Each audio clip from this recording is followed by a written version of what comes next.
Yes, this is Sunset Boulevard, Los Angeles, California. It's about 5 o'clock in the morning. That's the homicide squad, complete with detectives and newspapermen. A murder has been reported from one of those great big houses in the 10,000 block. You'll read about it in the late editions, I'm sure. Tonight, we're revisiting a film we did really early on in the show, whose panel was kind of a mess because we hadn't quite figured out the format. Starting out our Movies About Movies month for December, we're talking about Billy Wilder's 1950s noir, Sunset Boulevard, starring William Holden, Gloria Swanson, Erich Von Stroheim, Nancy Olson, and Jack Webb, with cameos by Buster Keaton, H.B. Warner, Cecil B. DeMille, Hedda Hopper, and Anna Q. Nilsson. You're Norma Desmond.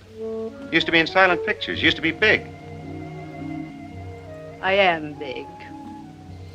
It's the pictures that got small. Sunset Boulevard examines the switch from silent era pictures to talkies, and the fact that many of the biggest stars from the 1910s and 1920s were left behind by the switch, as the big faces style of acting, utilizing theatrical displays, eyes, and a larger-than-life style, was eclipsed by fast-talking dialogue and a less theatrical style of film acting. These idols, who were extremely well-paid in the Roaring '20s and beloved by millions of people, all but disappeared in the following decades, often into the large mansions in the Hollywood Hills. There was a time in this business when they had the eyes of the whole wide world. But that wasn't good enough for them. Oh, no. They had to have the ears of the world, too. So they opened their big mouths, and out came talk. Talk, talk! Former stars like Mary Pickford and Paula Negre lived reclusively in the hills long after their careers had dried up. Billy Wilder, as a young man living in Berlin, had been obsessed by the silent film culture in Hollywood in the 1920s, and moving to Hollywood in the mid-1930s, had watched the immediate transformation wrought by the transition to talkies. He wondered what went on in those big mansions in the Hollywood Hills. Once, as he said, the parade had passed them by. Billy Wilder wrote Sunset Boulevard with his collaborator Charles Brackett. This would be their last film together out of a partnership over the course of 16 films. They'd win Best Original Screenplay together for Sunset Boulevard.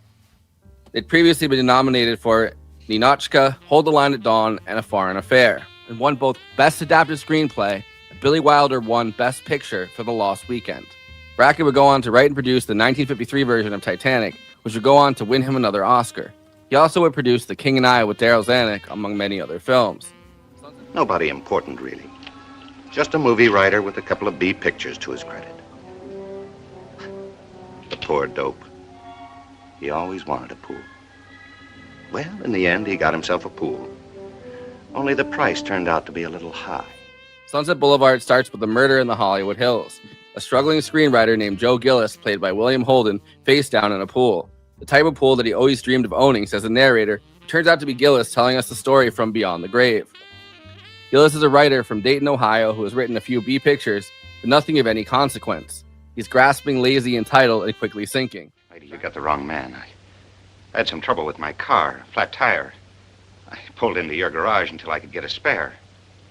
I thought this was an empty house. Trying to avoid the collection agency, he stashes his car in the garage of a mansion that seems to be abandoned, only to find out it's the home of a faded silent film legend, Norma Desmond, and her butler, Max von Meyerling. From there, Gillis is thrown into one of the greatest stories of psychological delusion and codependency ever told on screen, as he is hired by Norma Desmond to work on her screenplay based on the story of Salome, which she intends to give to Cecil B. DeMille, who she worked on so many silent films with in the distant past, to film at Paramount. Salome, what a woman. What a part. The princess in love with a holy man. She dances the dance of the 7 veils. He rejects her, so she demands his head on a golden tray, kissing his cold, dead lips. I love it in Pomona. However, quickly it becomes clear that Norma Desmond is mentally ill, prone to fits of suicidal depression, and her delusions are aided by her butler Max, who makes it seem like audiences of millions are still clamoring for her return. Gillis is slowly lured into the mansion from staying in a bungalow outside, which floods. His privacy is taken away, and Norma Desmond comes to rely on him for all of her psychological needs. Even as he tries to break away, she continually threatens to commit suicide.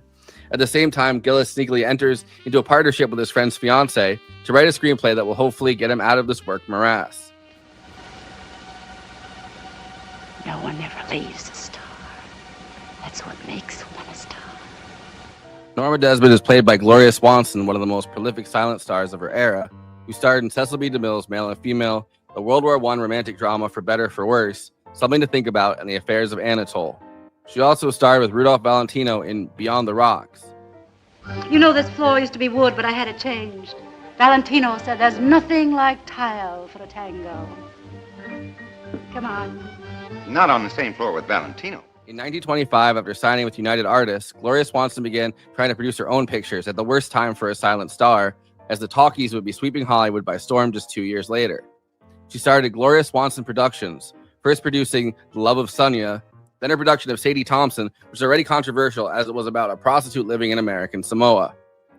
Bankrupted her to the point where she only had $65 to her name.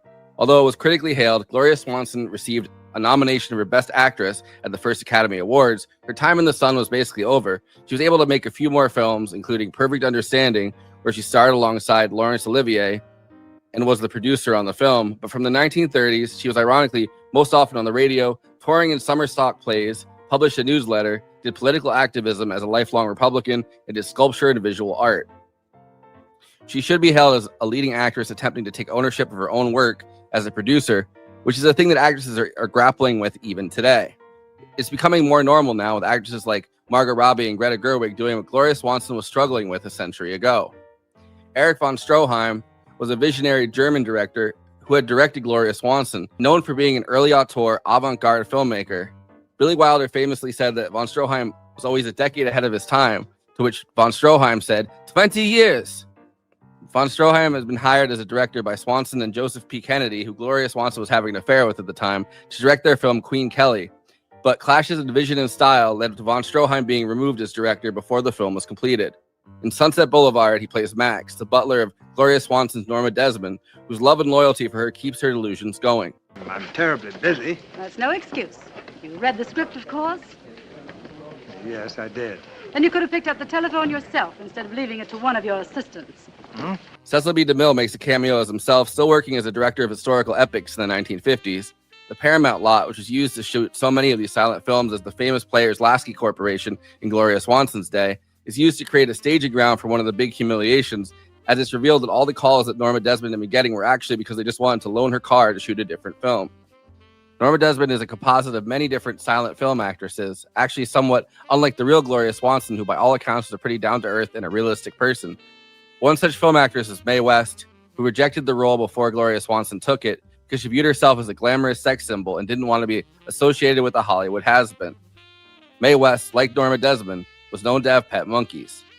They also visited Norma Shear and Mary Pickford, but they both found the role distasteful. Pickford especially, with the idea of an affair with a man half her age. It was George Cukor who eventually suggested Billy Wilder talk to Gloria Swanson. Swanson was inevitably humiliated that Paramount wanted her to do a screen test after she had made 20 films with them. He asked Cukor if she could refuse the screen test, to which he said Norma Desmond would be the role she'd be remembered for. If they ask you to do 10 screen tests, do it, or I'll personally shoot you. Sunset Boulevard is a look at the effect fame has on the human mind, how the jump from silent pictures to talkies wrought havoc on old Hollywood royalty, and the toll it takes psychologically to be beloved by millions of people one day, then phase out of the public eye when tastes change. All right, Mr. DeMille, I'm ready for my close-up.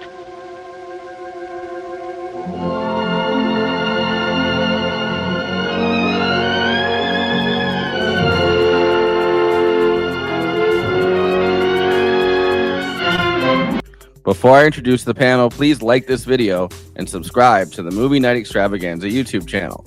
Then hit that bell to get notified whenever we're streaming. Super chats are now open. If you have any pressing questions, send us a super chat, which helps me maintain the expenses for the show, which I am obligated by the rules of the Geneva Convention to stop everything and ask the panel. Another way to help us out is to become a patron and give us money every month. In exchange, you get access to all of our after parties, bonus content, and we'll tell you even more movies we watched recently. Patreon.com/Movie Night Extra. We have a Movie Night Extravaganza Discord. There's an invite link in the episode description, and we have a Letterboxd HQ account. So those are 2 more places to follow along with us. Okay, let me introduce the illustrious panel. We are live right now on This Space. If you aren't following them, join This Space TV on YouTube. Link below. Conan Neutron is the co-host and senior producer for Movie Night Extravaganza, host of Protonic Reversal, an independent Film Critics of America film critic, and the frontman for the band Conan Neutron and the Secret Friends. Check out his music at neutronfriends.bandcamp.com. Kristina Oakes is a co-host of Movie Night Extravaganza, a streamer on Twitch, twitch.tv/cosmopolitics, a host at this space, hosting Kristina's Corner, and is across social media at Cosmopolitics and on Letterboxd at Kristina. I, of course, am your host and a monkey in a casket, Forrest Miller. So they opened their big mouths and out came talk. Boy, did it. We're living proof. R.I.P. Norma Desmond. You would have hated podcasts. You would have hated that we're talking about you on a podcast. Exactly. How dare they? How dare they talk? Have you heard their stream? There's only like 5 listeners. So they opened that big mouth, and out came podcast. Back in my day, we called it a radio broadcast. A radio with the radio, not with the podcast, see? Anyway. What was internet? Oh, yeah. Hattie Lamar, the Wi-Fi, right? Hetty's invention, yeah. Anyway, this movie rocks. 5 stars. Yeah. Anyway, bye, guys. See you at the after party. I rewatched Hail Caesar last week before we did The Big Lebowski. And like I didn't realize until like rewatching it how much the movie that George Clooney's making is clearly making fun of Cecil B. DeMille. Where it's like Ten Commandments and yeah. Well, he made the Moses one. He made a bunch of religious pictures, and he was constantly bringing clergymen to set to like kind of like do that so that they would promote his movies in their sermons and stuff. So that he's like the godfather of the epic film, really, if you think about it. Yeah, it's him and it's D.W. Griffith doing Birth of a Nation. D.W. Griffith, and Intolerance and all those other ones. Yeah, not just Birth of a Nation. That's what he's most remembered for, rightly. But like, I mean, yeah. Anyway. But yeah, his crazily enough, Ten Commandments I think was his last movie, if I remember correctly, which is like his greatest epic, and it's a remake of the version he did that was in the 30s. And both of them were like incredibly controversial because he's just making stuff up that's not in the Bible. Yeah, it's like, I think what God meant to say was. Bible, totally not a book of fiction, apparently. Samson and Delilah too. That was 1949, which is right about when they started moving towards making this movie too. Mm-hmm. But it is wild. There's so many, like his movies cost so much money. Like, I mean, it's nothing now when you look at like Marvel movies and stuff, but by the end of his career, like it was starting to be incredibly controversial because they had to blow millions of dollars on each, for these like gigantic sets, cast of thousands, can just fire up, AI to do it.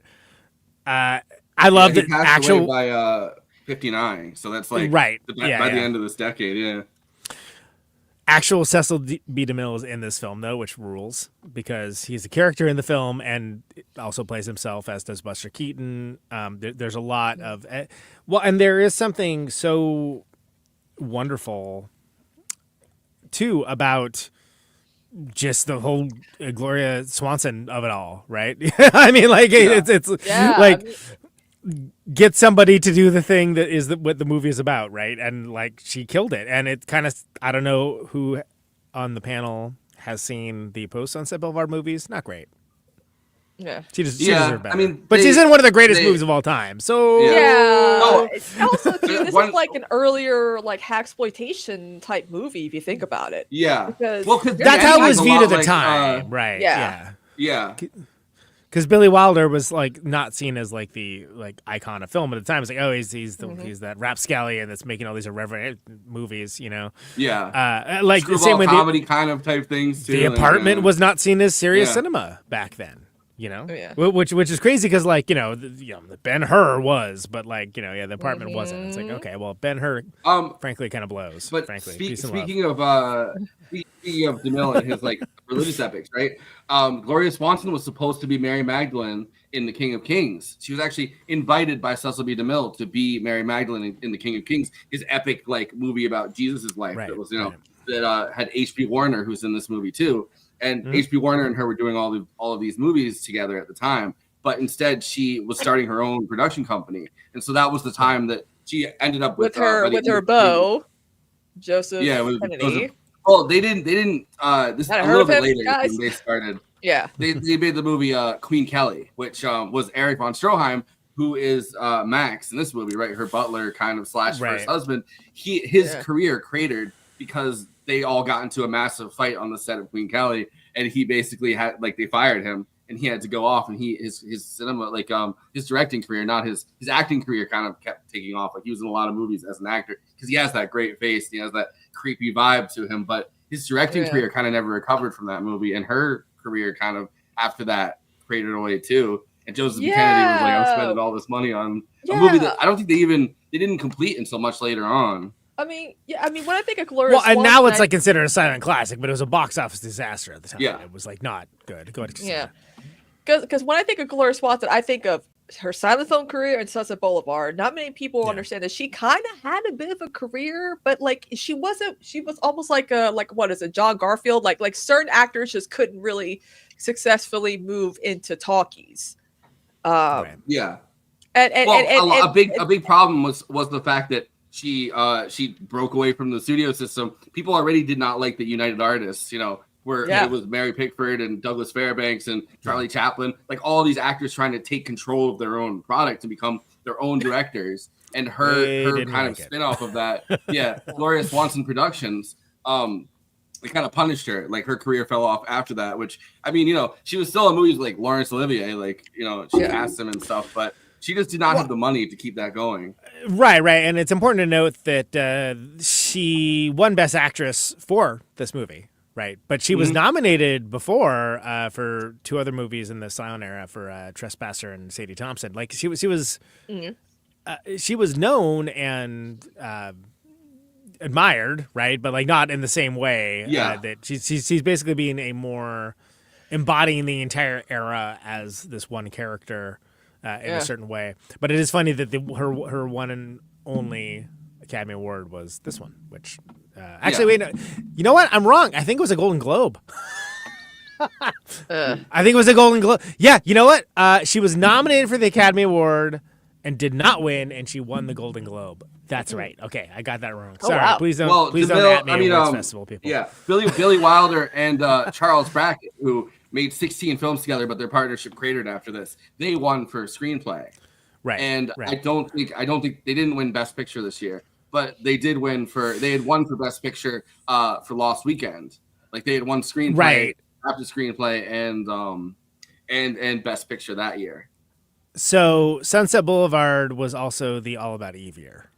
Is what it was. So that's why she won the Golden Globe, right? But she but actually, you know what? I don't think Bette Davis won either. I think it was like something. Oh, it's Born Yesterday, which is funny because it's like, huh? What movie is that? What? Yeah. Who won Best Actress that year? It was the Green Book of the year. Judy Holliday. Born Yesterday. I don't even know this movie. Brassy blonde mall Billy Don hits Washington, D.C. with unscrupulous millionaire sugar daddy Harry Brock.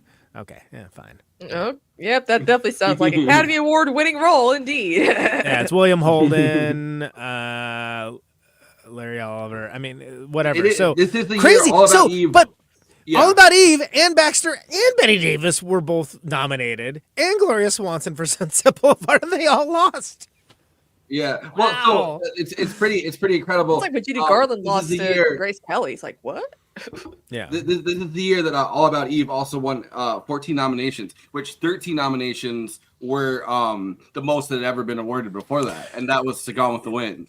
Yeah, that's right. So it won art direction and it didn't win cinematography because that was the third man. That I know because we talked about that when that happened. But it won for a bunch of other things. But it was Joe Mankiewicz won director that year for All About Eve. So yeah, it's crazy though. But it won for music. Crazily. You know what's interesting too? I think about Sunset Boulevard is that people cannot separate Gloria Swanson from Norma Desmond. Like they think she is her. She is her. I'm like, this in a way it's all, I mean, besides the murder plot or whatever, like this is kind of like, a story of most actresses of her age who, were famous in silent films for whatever reason, career-wise didn't do so well after the fact. And, they kind of have a bit of a comeback almost. I mean, granted, she didn't get the comeback that I felt she deserved, a la like a Bette Davis, Joan Crawford, who embraced, aging in Hollywood and they took whatever roles they could, but I feel like she she was a lot more like down to earth and like realistic, I guess, than a lot of the other, like, because this is obviously Divas. it's like I don't think the word is amalgamation, but it's like a it's a bunch of different silent stars they kind of put together, and then they went around and they asked all these people, whether it was like Mary Pickford or Mae Wells, like all these different people that were these big silent film actresses that were still alive. They took little aspects of their lives and put them together into like this this caricature, I guess, of the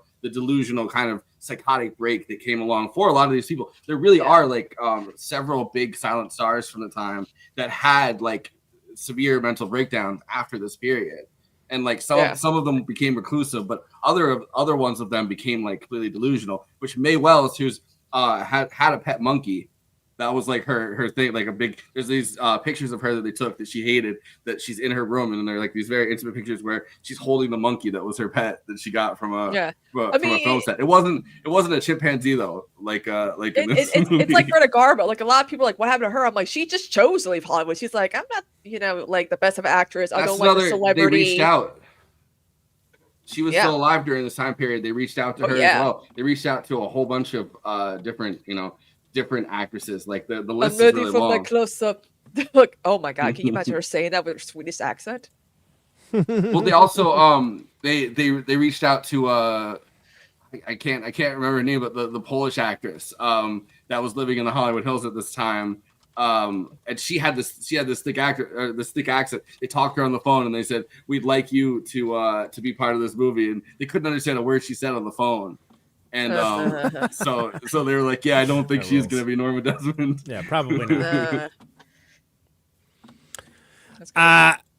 Yeah. So much here. There was some talk earlier about it, kind of pulling a double indemnity in the sense that you kind of get the ending at the beginning, right? And that was as a narrative form within movies that was still rather unorthodox at the time. But this is, I mean, God, how many times has that been lampooned? Like with the body in the pool and whatnot, or homage or whatever. And that's a common noir. Obviously there's different kinds of noir, right? So there's one subset, I guess, of all these noir movies where there's a murder and like it goes backwards, and a lot of times it is the person that got murdered that's telling you the story, which is a crazy thing to realize at the beginning of the movie. You're like, oh, he's talking to us from beyond the grave. Right, and that's something where it works. I'm Joe Gillis. Ooh. Because it's all very naturalistic. By the way, and I love that. I think the only other William Holden movie we've done is Network, crazily, which is what? Yeah, because that's it. Remember, he's the head of news in Network. Like, but it's like that's like the end of his career. This is like near the beginning. He's like 32 or something here. But it's crazy because it's like he's so good in that, and you believe him so much in that role. It's like, oh yeah, well at one point he was young too, and like it works. Like. And I think he's so fucking slimy in this movie. Oh, 100%. Like, I mean, just real. Like, his friend is right to be basically constantly suspicious of, like, hey, so what's going on right now? What are you doing? By the way, Paula Negre is who I was thinking of. That was Polish. That they couldn't understand a word that was coming out of her mouth. But yeah, there's a I'm trying to find who it was. There was somebody else that they were going to cast instead of William Holden. And he happened to be in a relationship. This isn't the excuse that he gave, but he happened to be in a relationship with a much older woman at the time, secretly. Oh, really? And yeah, wow. Sounds like Clark Gable's first marriage. It wasn't. Well, Clark Gable was. I don't even think he was alive at this point. But no, it was like this. It was another one of those like really famous actors from this time. I'm trying to find it, but he was in this relationship and people knew about it, and he was like afraid that it would come out if he played a character that was already in a relationship with somebody twice his age. It's funny you mentioned Clark Gable because I just watched Notorious, which I thought was great, the Hitchcock movie, which was awesome. So that's interesting. That Montgomery Clift. That's who it was. I know. Yeah, that's right. So he had he was having an affair with Libby Holman, who was a singer who was 15 years his senior, and he didn't want people to find out about it, his affair, and he was afraid that it would people would start gossiping about his affair if he played this role. A little That's too funny. close to home. He can't do that.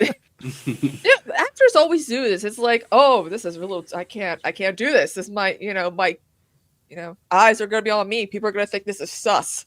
Start digging. Yeah. Well, You I know? mean, look, the Mae West, they reached out to. She didn't want to do it for that reason. She was afraid she would be type. She still thought of herself as a sex symbol and was like, I'm not playing like a much older person that that's not me. I'm still a sex I don't care. symbol. She was always a sex symbol. I don't care. She's cool. Yeah. So they reached out to Clara Bow. They reached out to Norma Shearer. They reached out to Mary Pickford. They reached out to Paula Negre. And then, of course, they couldn't understand a word she said, so they didn't cast her. Yeah, Norma Shearer retired after Irving Thalberg died because that's how she got a lot of her roles at MGM. People are like, she's sleeping with the boss, Yeah, so I wouldn't see her coming out of retirement for a role like that. She hated the script, and Mary Pickford also hated the script because they like went to her to say, hey, you want to be in this? And then they could tell even before they had the conversation, like, she is not gonna be, because she has her famous like Marriage to Fairbanks. Like she's like, I'm not gonna be just a cougar type character, I guess, as we call it now. Yeah. Going after this young man. I own Pick Fair, remember? Garbo would have been interesting. You said Garbo, right? That would have been interesting. Yeah. That's a different movie, but like that's probably the closest one I can think of. I mean, her eyes would have been like. Yeah, I mean, I love Clara Bow, but I don't know if that would make the most sense.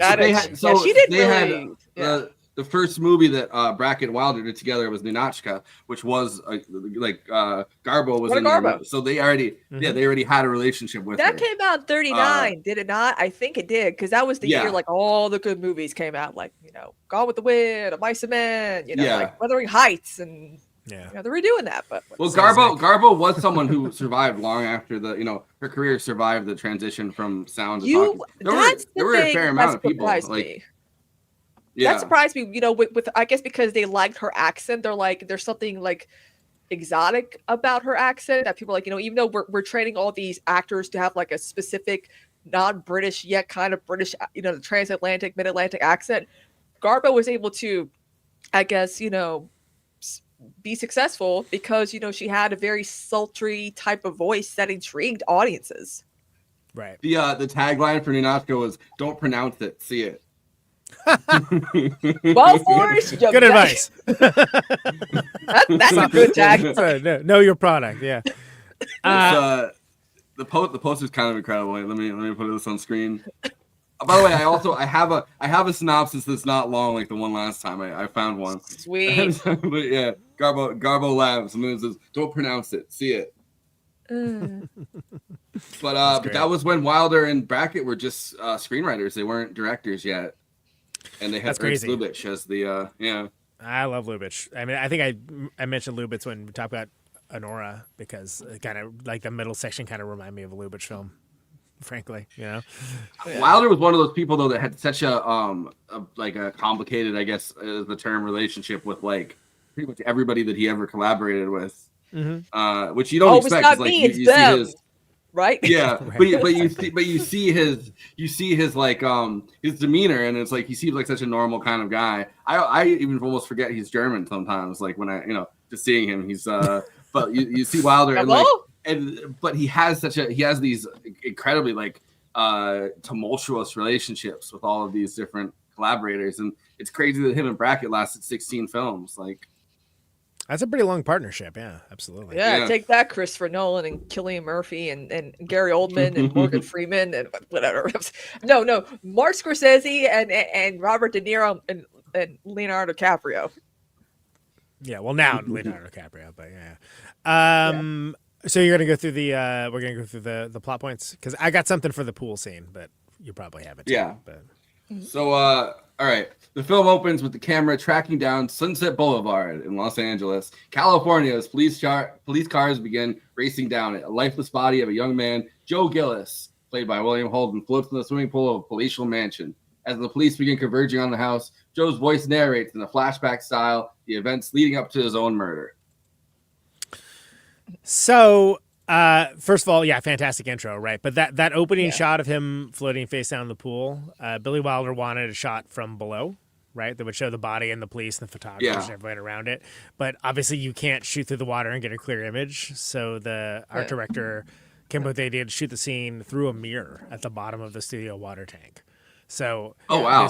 So from the right angle, like the camera could shoot the reflected image in the mirror without ever actually going underwater. And it wasn't the original opening, and it was filmed way after like the rest of the movie was done, which is like that's usually how it happens too. That's usually how it happens. It's like sometimes like the last thing that's filmed is like the beginning of the movie or whatever. You know, it's crazy. That's the thing that like everybody remembers or they think is the most iconic part. That's like just like an add-on, but in this case, that's been copied so many times. Like when there's a pool murder. We know there's a pool, how to shoot it. You're gonna see the Sunset Boulevard shot. Yeah, absolutely. Yep. Well, because originally it opened and closed at the morgue, and like it had the body of Joe Gillis being rolled into the morgue with a bunch of other corpses, and then like they had like a whole dialogue over it, et cetera, and it was basically. The reason why he didn't want to use it is they tested it and everybody thought it was really funny and like laughed. And he's like, it's not supposed to be funny. So they delayed it 6 months so they could do this, so they could figure out a new opening and closing. And they don't come up with the best things in like all of moviedom. So like, you know, good work. But like, yeah, people were laughing. And it was like, this isn't supposed to be funny. Like, why are you laughing? But it was also a movie. I was trying to bring it up the other day and I was trying to remember what the name of the movie was. DOA. Where the movie starts, the guy's been poisoned, and he goes into the police station, and he has like an hour before he dies of this poison to like solve his own murder, pretty much. And it's the same year as Sunset Boulevard, so he sits down and he's like, "This is what happened to me for the last 24 hours," and then he gives them like this whole thing about how he ended up getting poisoned. Mm-hmm. Well, and it's so fascinating because you think about this as like a fully formed entity, like sprung forth from the head of Zeus, right? It's like one of those things that like this is a movie you compare other movies to, especially like in this kind of genre. But to have that just be like, oh no, it was going to start with like a complete start and end completely differently, is crazy. Yeah, it's absolutely crazy. So anyway, that's I wanted to get that in early because I thought that was absolutely fast. I'm not sure if I knew that.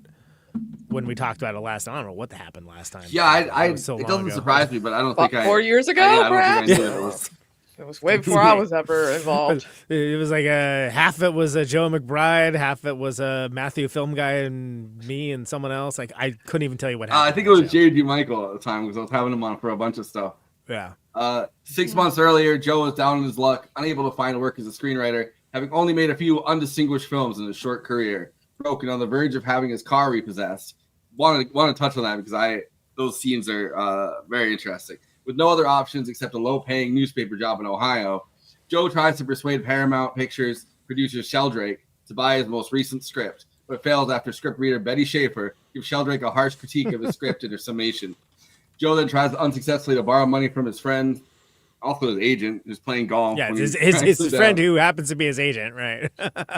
Flee from repossession men in his car. One of Joe's tires blows out in front of a large, seemingly deserted mansion on Sunset. Hiding the car in the garage, he sets out to explore the decaying house when a woman inside calls to him. So I those scenes, I think you brought it up in chat before we started talking about it, the class aspect of it, right? That like there's a class consciousness to realizing that this is like, well, number one, he's like I'm not saying Dayton, Ohio is a small town, but he's, in comparison at least to Hollywood, like small town writer. That's, yeah.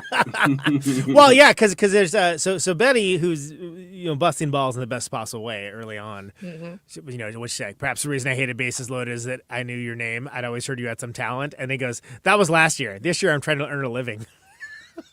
Yeah, and that tells you in one sentence everything about the character, the position he's in, and like kind of the position of the movie, right?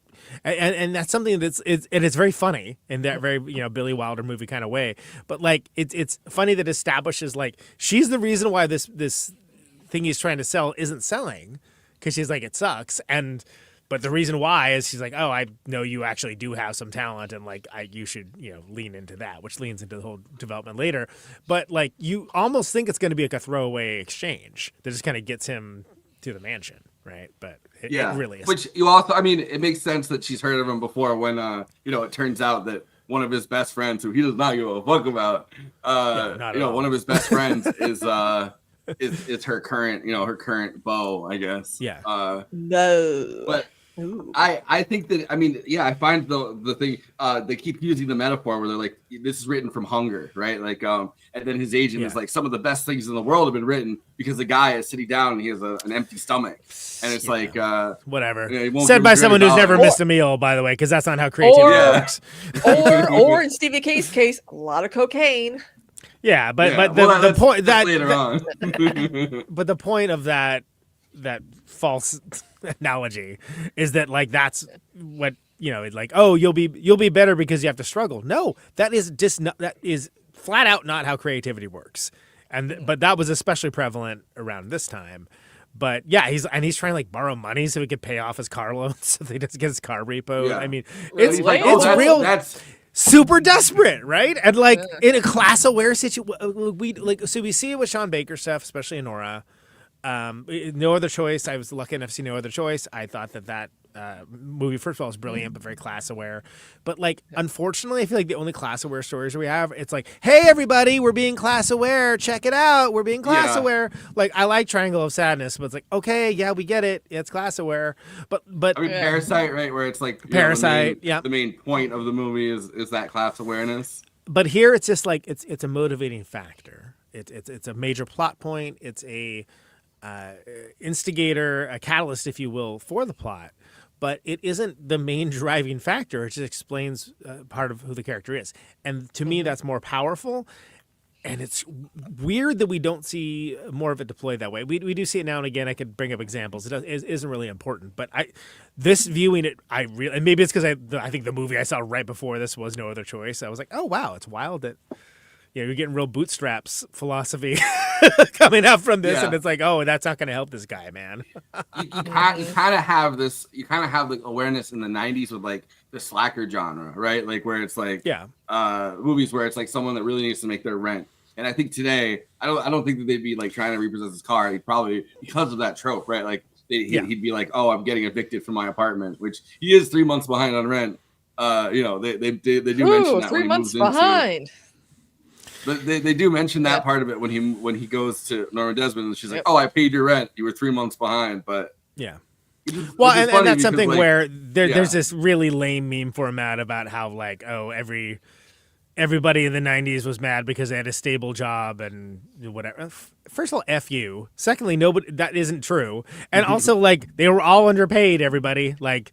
Hard is also soul breaking. And were they employed? Sure. You still didn't have anything. The boomers still sucked all that up. Sorry. Yeah. Like, Clinton was a radical. No, he was not. Like, it's so funny to me when people think, oh, the 80s and the 90s brought great change. I'm like, not Mr. really. Welfare The economy reform. still sucked.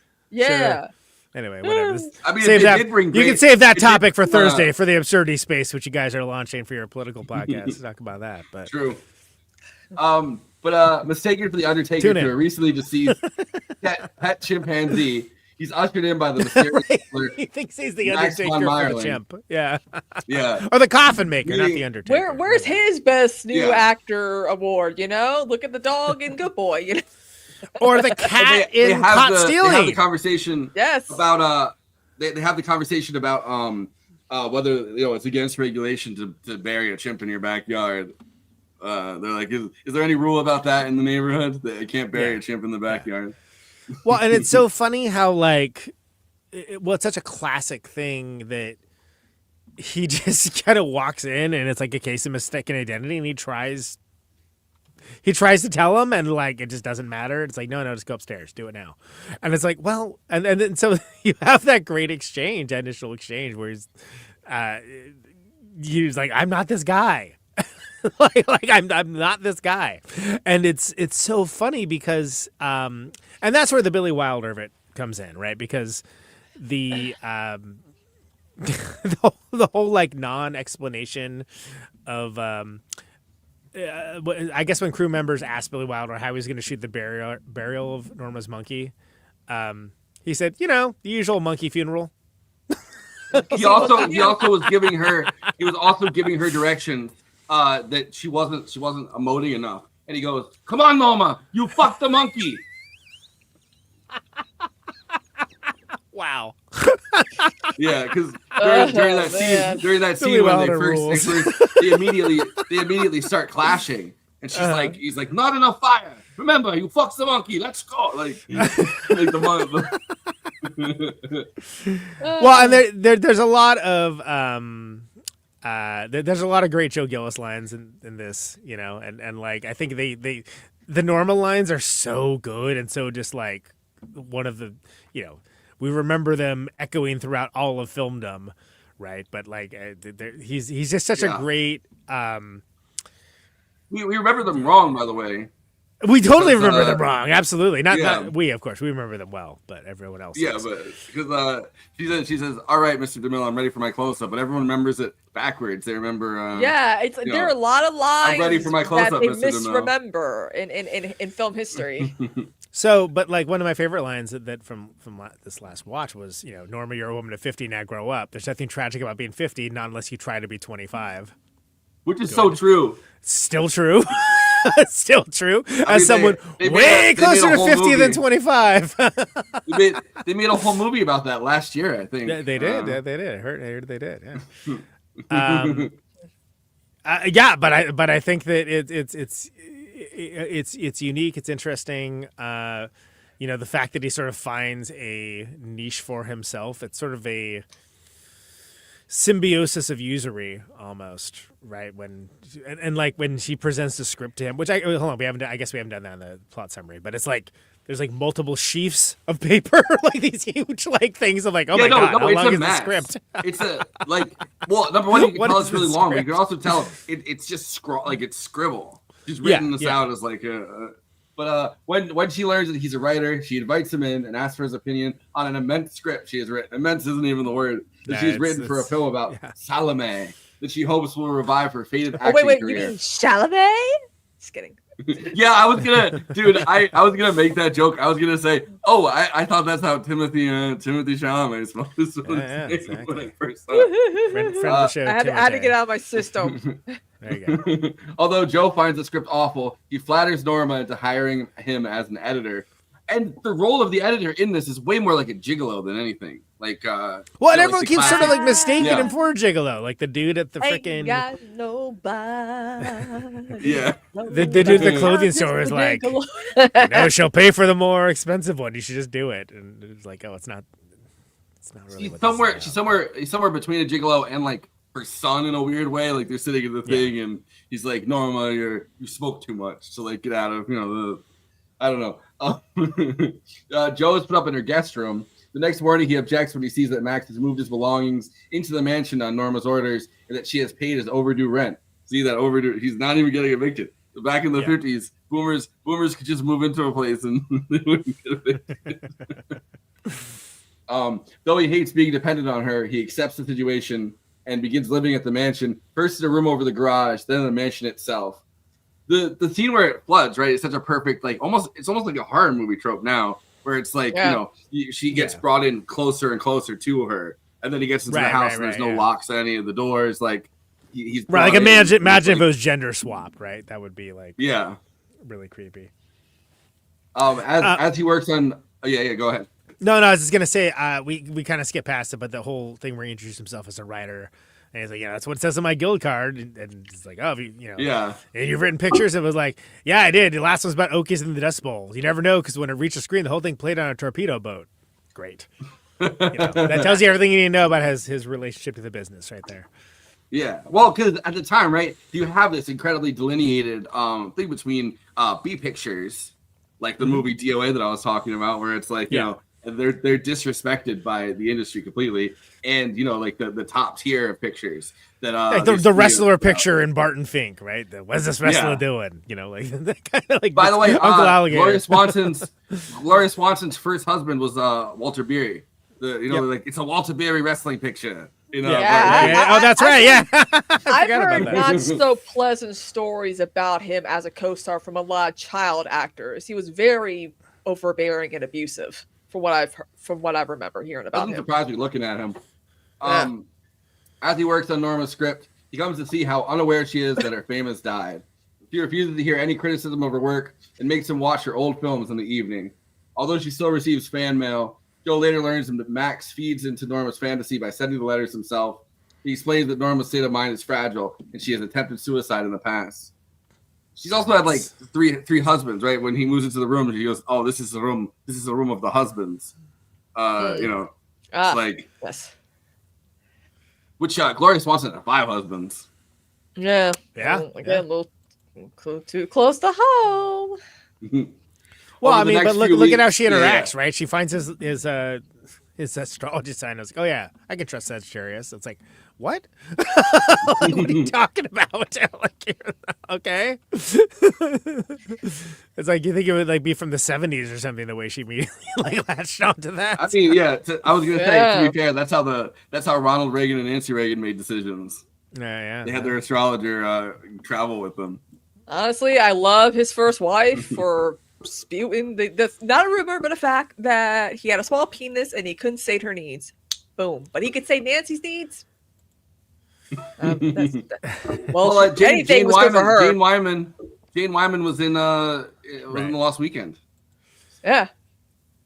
Over the next few weeks. Yeah. Which is a great film. I would love to cover Last Weekend someday. Yeah.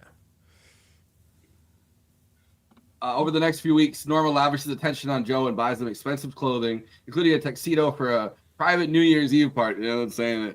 A private New Year's Eve party attended by only the two of them. Yeah, horrified to learn that she has fallen in love with him, he tries to let her down gently, but she slaps him and retreats to her room. Joe, thinking his time with her is over, escapes to a party at his old friend, assistant director Artie Green's house, where he meets Betty Schaefer again. While still unimpressed with most of his work, she believes the scene in one of his scripts has potential. Joe half agrees to work on it with her and calls the house on Sunset to tell Max he's leaving. However, when Max informs him that Norma has attempted suicide with Joe's razor blade, Joe leaves the party and returns to the mansion where he apologizes to Norma and makes love to her. Of course, off screen. Yeah. Yeah, and that's the whole cage bird aspect of it too, right? Like, I mean, we still see some of those kinds of situations. You know, look at Priscilla, right? That's a recent-ish example. And I mean, I think that whole party scene is most notable. That the Nancy Olsen character, the Betty Schaefer character, you get a little more out of her. That's like, oh no, there's more to it. She's not just a hater giving him the business. Like, she actually, it's like, oh, you know, there's this part that's good. Like, you should develop this. Like, you know, like, oh, what about this? What about that? And of course, he immediately is like, oh, let's go to this other room where I can kind of, you know, classily try to hit on you, and then, you know, like whatever. Well, you also see the two ways that kind of these kind of screenwriters are brought into it, right? Where the one way is how he seems to be brought into it, where he's mentioning that he was working at a copy desk in Dayton, Ohio, and then he somehow, whatever happened, he got to move from Dayton, Ohio to Hollywood, and then you see her as a reader who's like, look, if I help with the script enough and I get a co-writing a co-writing thing or a story credit on the script, I can move away from being just a reader and become like a Hollywood screenwriter. Yeah, and you know, like there's a lot of really great back and forths that are not just romantically oriented. I mean, not the least of which is like, you know, again, going back to the office scene, just like what she says, flat and trite, she calls it. It was like, well, what do you recommend? You know, Dostoevsky. You know, that's great. These are great lines, and but they're also immediately flirting in the shower. He's like trying to lean in and kiss her, and then she pulls away, and like they have this great like will they won't they kind of thing in the bathroom, and his friend's like, hey, why are you taking my girlfriend to the bathroom? And they're like, oh, it's business. Which he's right to ask. Worry about it, Artie. This guy is a scumbag, and he's getting all the girls. Even 100% worst. He is the worst, and yeah, it's just can't get enough. The more the movie goes on, the more I'm like, yeah, I get it. I get why he's setting the pool. Yeah, right. After a while, Norma considers her script complete and sends it to Cecil B. DeMille at Paramount and waits for his answer. Not long afterwards, calls from Paramount asking Norma begin to arrive. They come from an executive named Gordon Cole. And Norma petulantly refuses to speak to anyone other than DeMille himself. That's when you get like the amazing scene where she's Charlie Chaplin. And he's like, oh, you know, to try to entertain me, which is the caged bird thing again, right? To try to make sure that I'm not bored. She puts on shows for him, and he's miserable smoking a cigarette on the couch. And she's doing like all the Charlie Chaplin moves. She's like putting on a stage show for an audience of one, right? Which that's how I got my So I got my little icon here where it's. There you go. I actually had an ex that would do that. It was really uncomfortable. I was like, okay, what are we doing? Okay. Sure. I guess I got a beer. I mean, all right. And then she gets interrupted doing it by her first husband or / chief enabler, and like she like chastises him about it. It's like, well, there's a phone call about the thing that you know it's your most important thing in the world. You have a phone call. He's the definition of the guy that just dies in a cup chair, sitting by the bed. Eventually, she has Max drive her and Joe to the studio in her 1929 Asada Frashini Typo 81 or 8A. I don't know. Do people still ride those today? I don't know. I'll look it up. A rare vintage luxury car. I know a lot of towns, especially my town, like they'll have like those car shows where they show like all the old cars, and it's like a lot of people have like Model Ts and stuff like that. People be driving those cars around. I'm like, no, don't do that. They're very fragile. Hold on. While DeMille entertains Norma, many of the older guards, technicians, and extras on the set recognize her and welcome her back. I remember when I first saw this movie in college, I was like, are we supposed to know Hawkeye from something? But I guess not. I guess it's just a kind of stand-in character. It's just the guy, just good old Hawkeye. You don't know him? It's like. But also throughout the movie, she has this crazy connection to like lighting, right? Where I mean, when she's watching the movies herself, you get that amazing thing where she's in the shadow of the lighting and like she's illuminated by it. Like throughout this movie, she has this crazy star relationship to the lighting, and so it makes a lot of sense that the lighting guy is the one who moves the light over and he knows how to light her and whatnot, and then you get that weird crazy reaction where everyone's like, oh, Norma Desmond. By the way, that is the set of Samson and Delilah, the actual set of Cecil B. DeMille's Samson and Delilah, which I think is great. Like, so it's like they cinema verite to a certain degree. Yeah. I have that this, rules. I love that. I have this Billy Wilder thing where he kind of talks about it. Nice.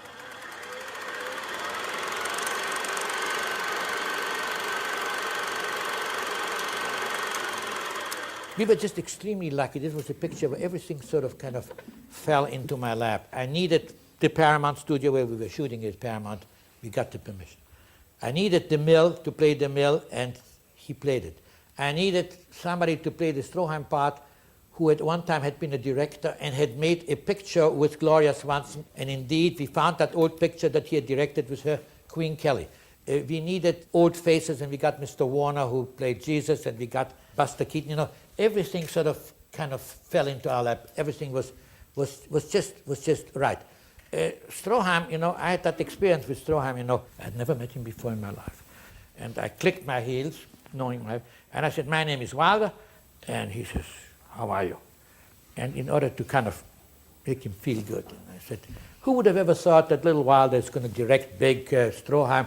And he just sort of barked to me a little bit. Then I said, your problem always was, Erich, was you were always 10 years ahead of your time. And he looks at me and he says, 20.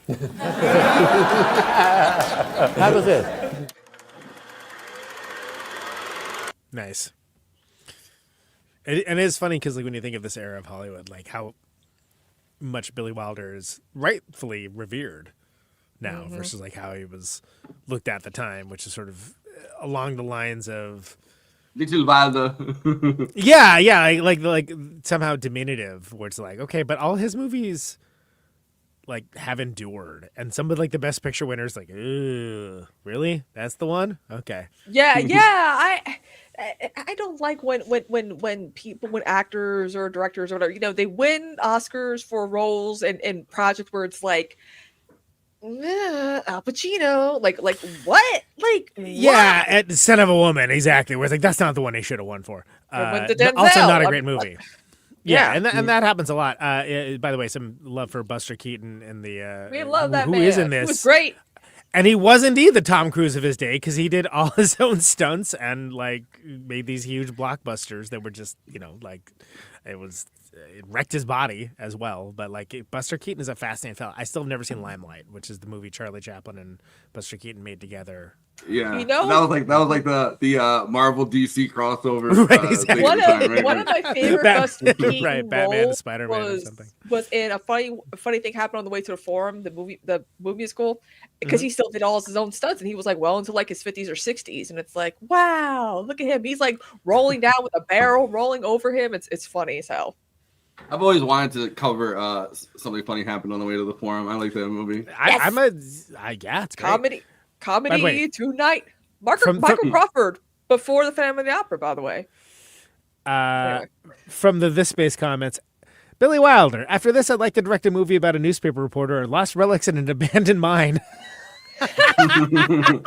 So true. That one rocks too. I mean, like it's Billy Wilder is He great, did. and Well, that's- he did Double Indemnity, and then he had to deal with Raymond. Well, the next Chandler, one it who is we Ace talked in the about. Hole. He's talking about Ace in the Hole. Which Ace in the Hole Yeah. is Kirk Douglas, and it's kind of like Yeah.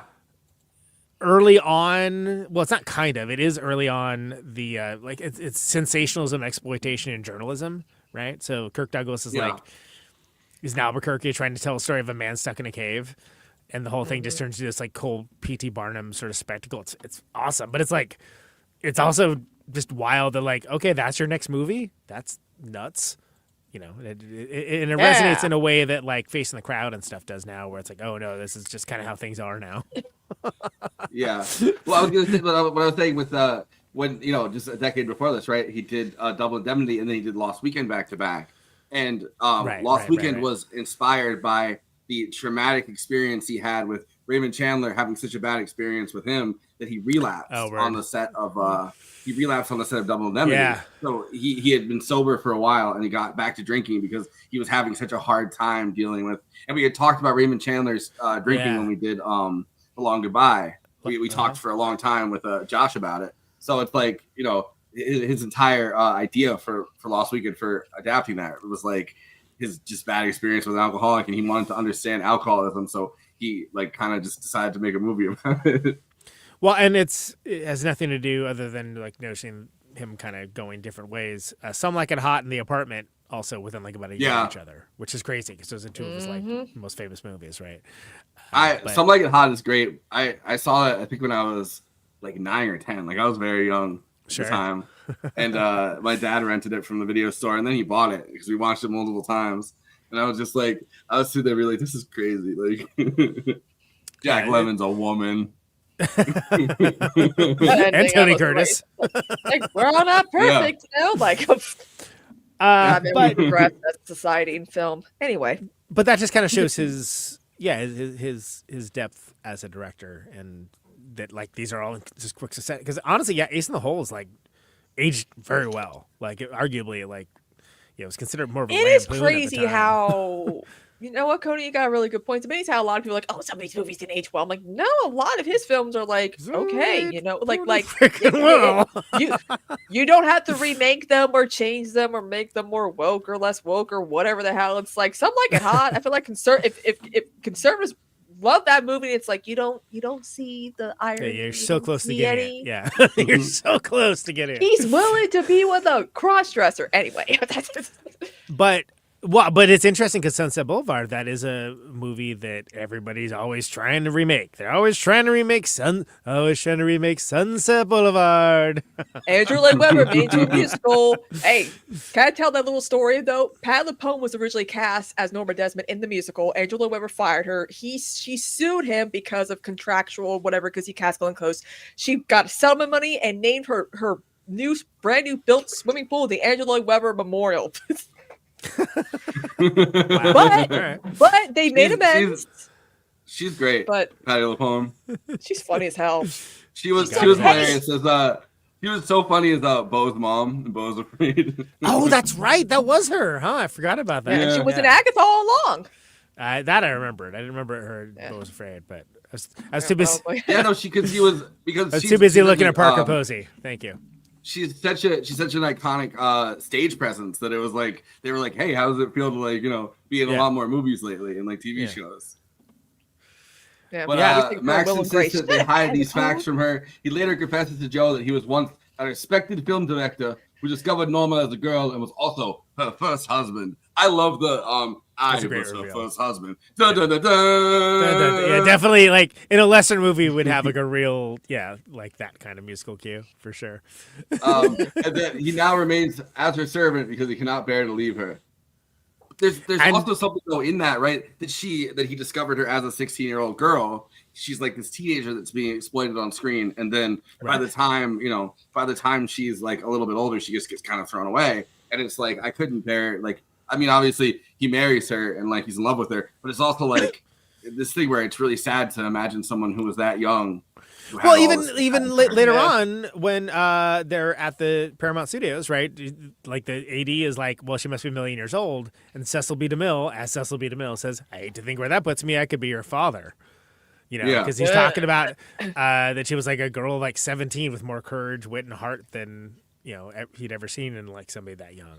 I don't want to know what. I don't want to know. And also, what, it really goes to show how how Hollywood sees men and women when it comes to aging.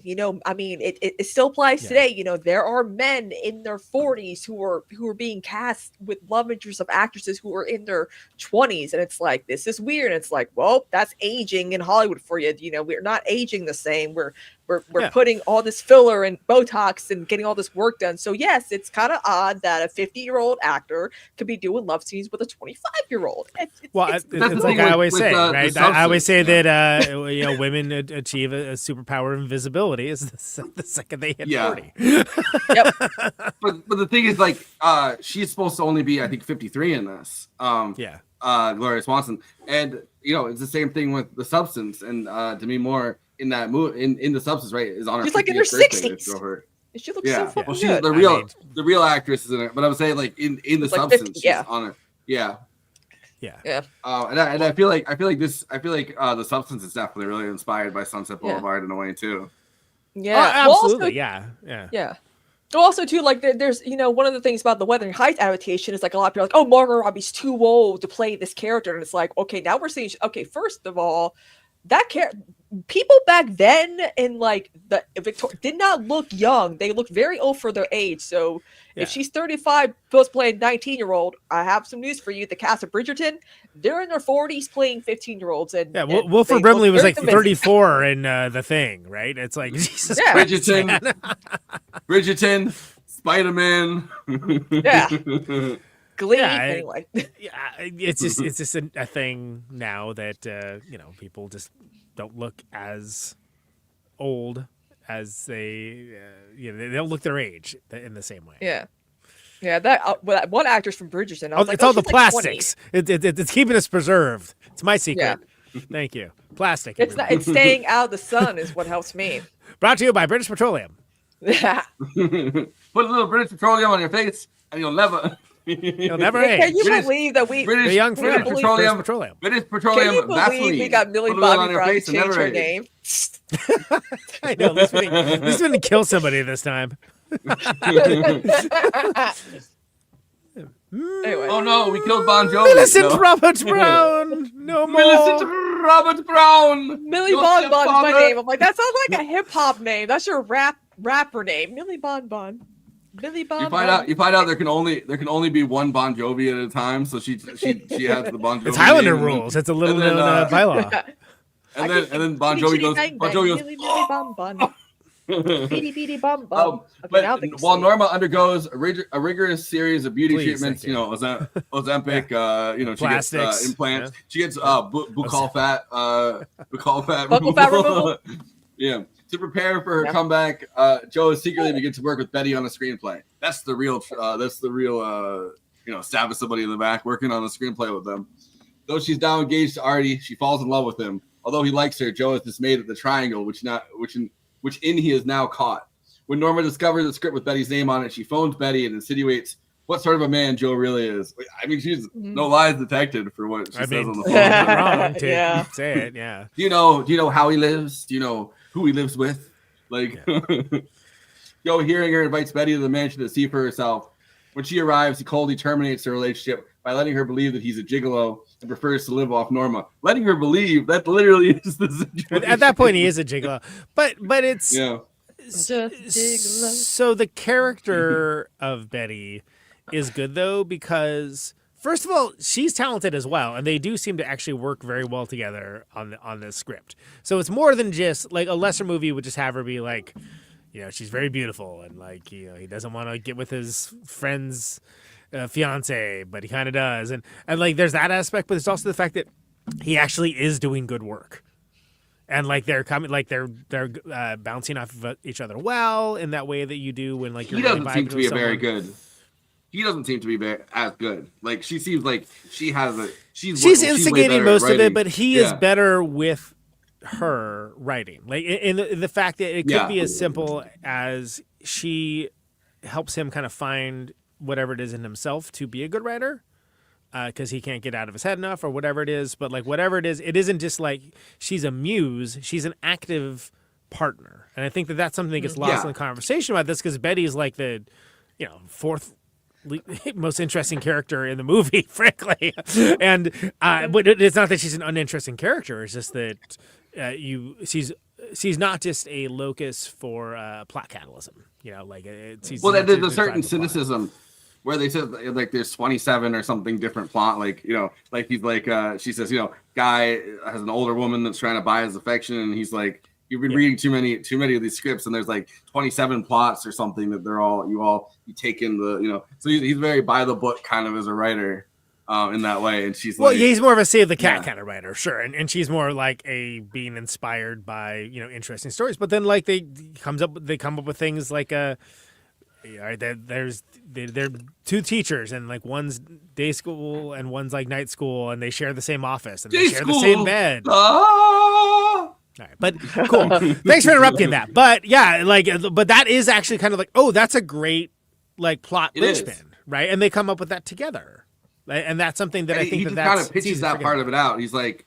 He kind of just has that on the top of and it's really good, but it's like, would you have thought of that without her? No, absolutely not, because like he's so I like when she's like, are you kidding? Because I think that's actually a good idea, and he's like, well, have it, but it's yours. He's caught between these two worlds where at the same time Max is panic hitting the horn.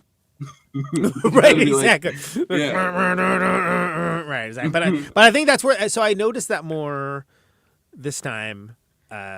The third time I've seen this, I think. I noticed that more this time, but I was like, oh, it's interesting that actually is a convoluted but fruitful writing partnership, and it's something that like I'm not sure if. His whole thing in the beginning is that he has some form of extreme writer's block.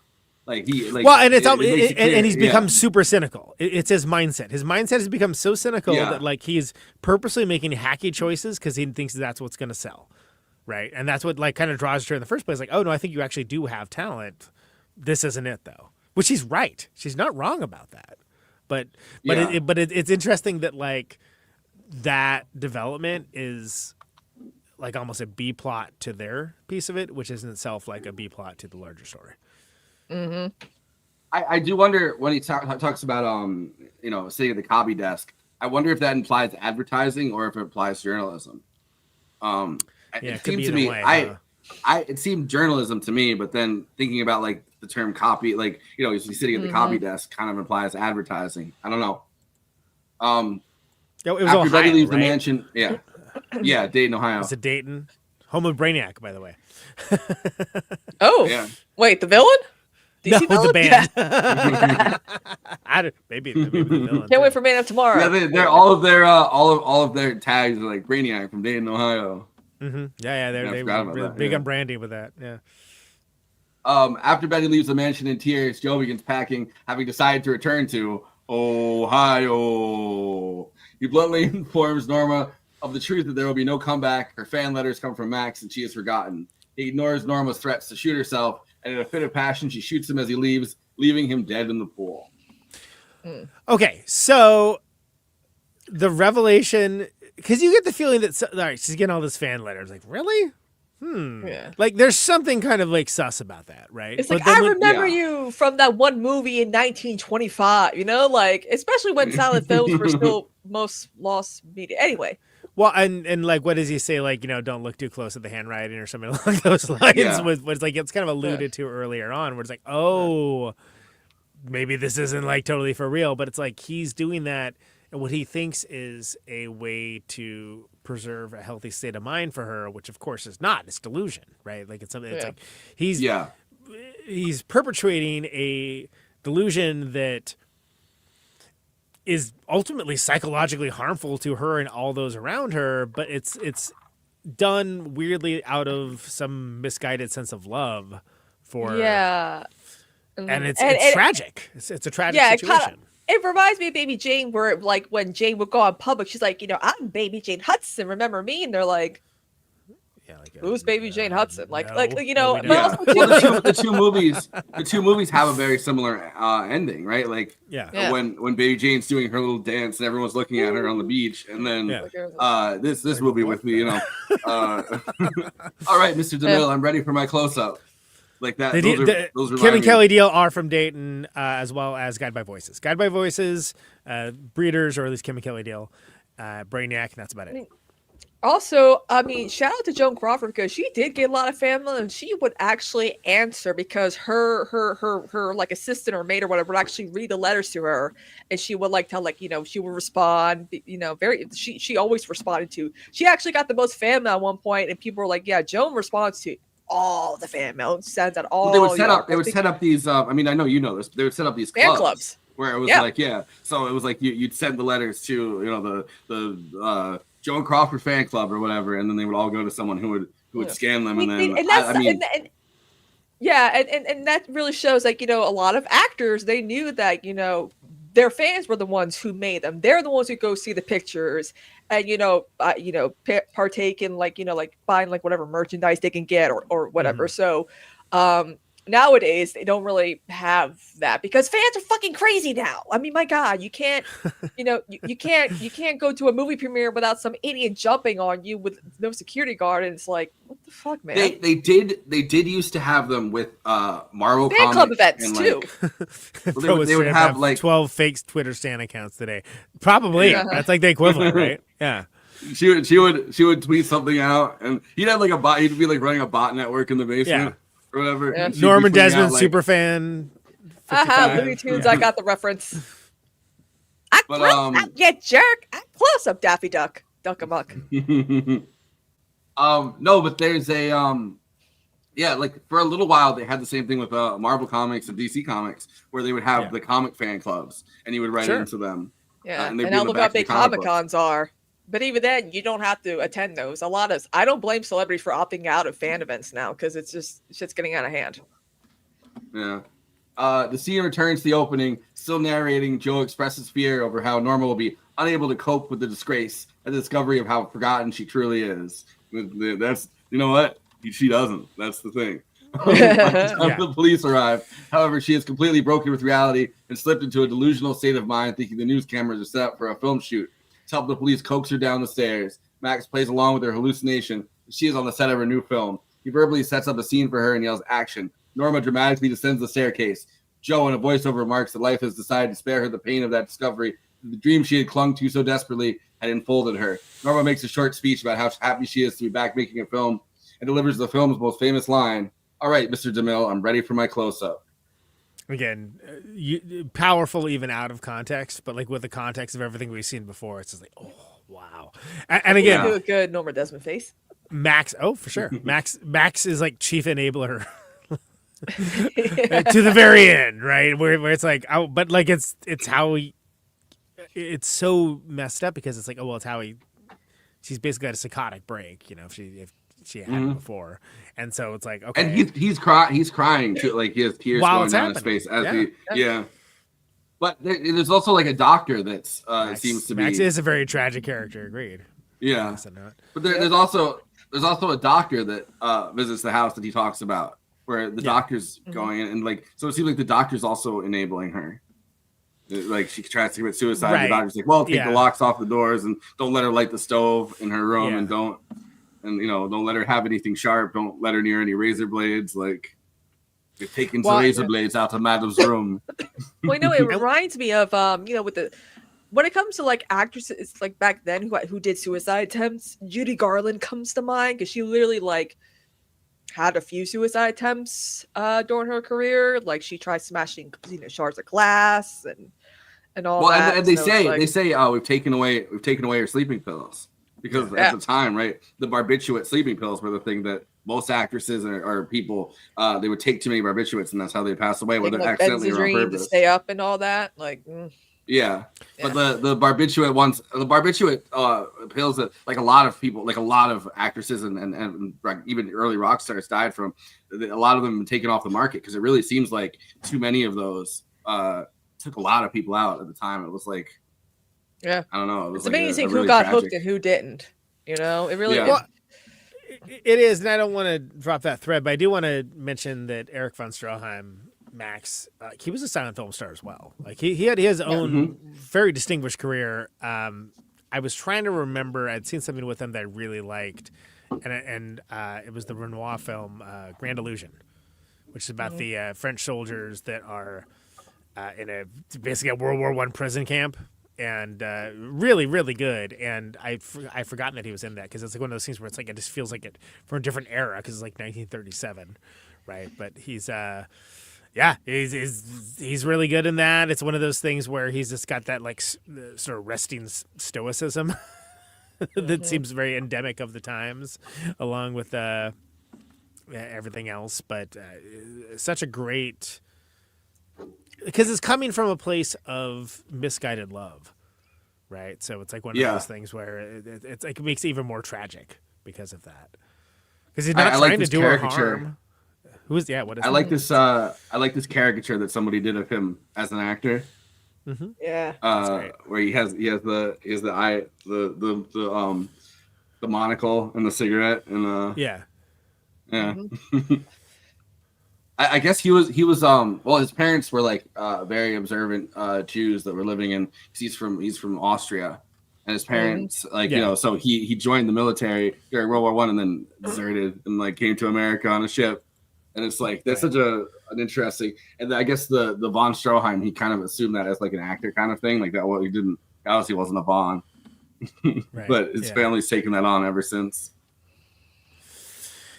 Yeah, and just real interesting that I had not seen anything else that he'd been in when I'd first seen this. I was like, oh, who's that guy? But it's like one of those things where it's like, even the people that are coming over to play, was it Bridge that they're playing, right? It's like, oh, it's like they're all people like from that era.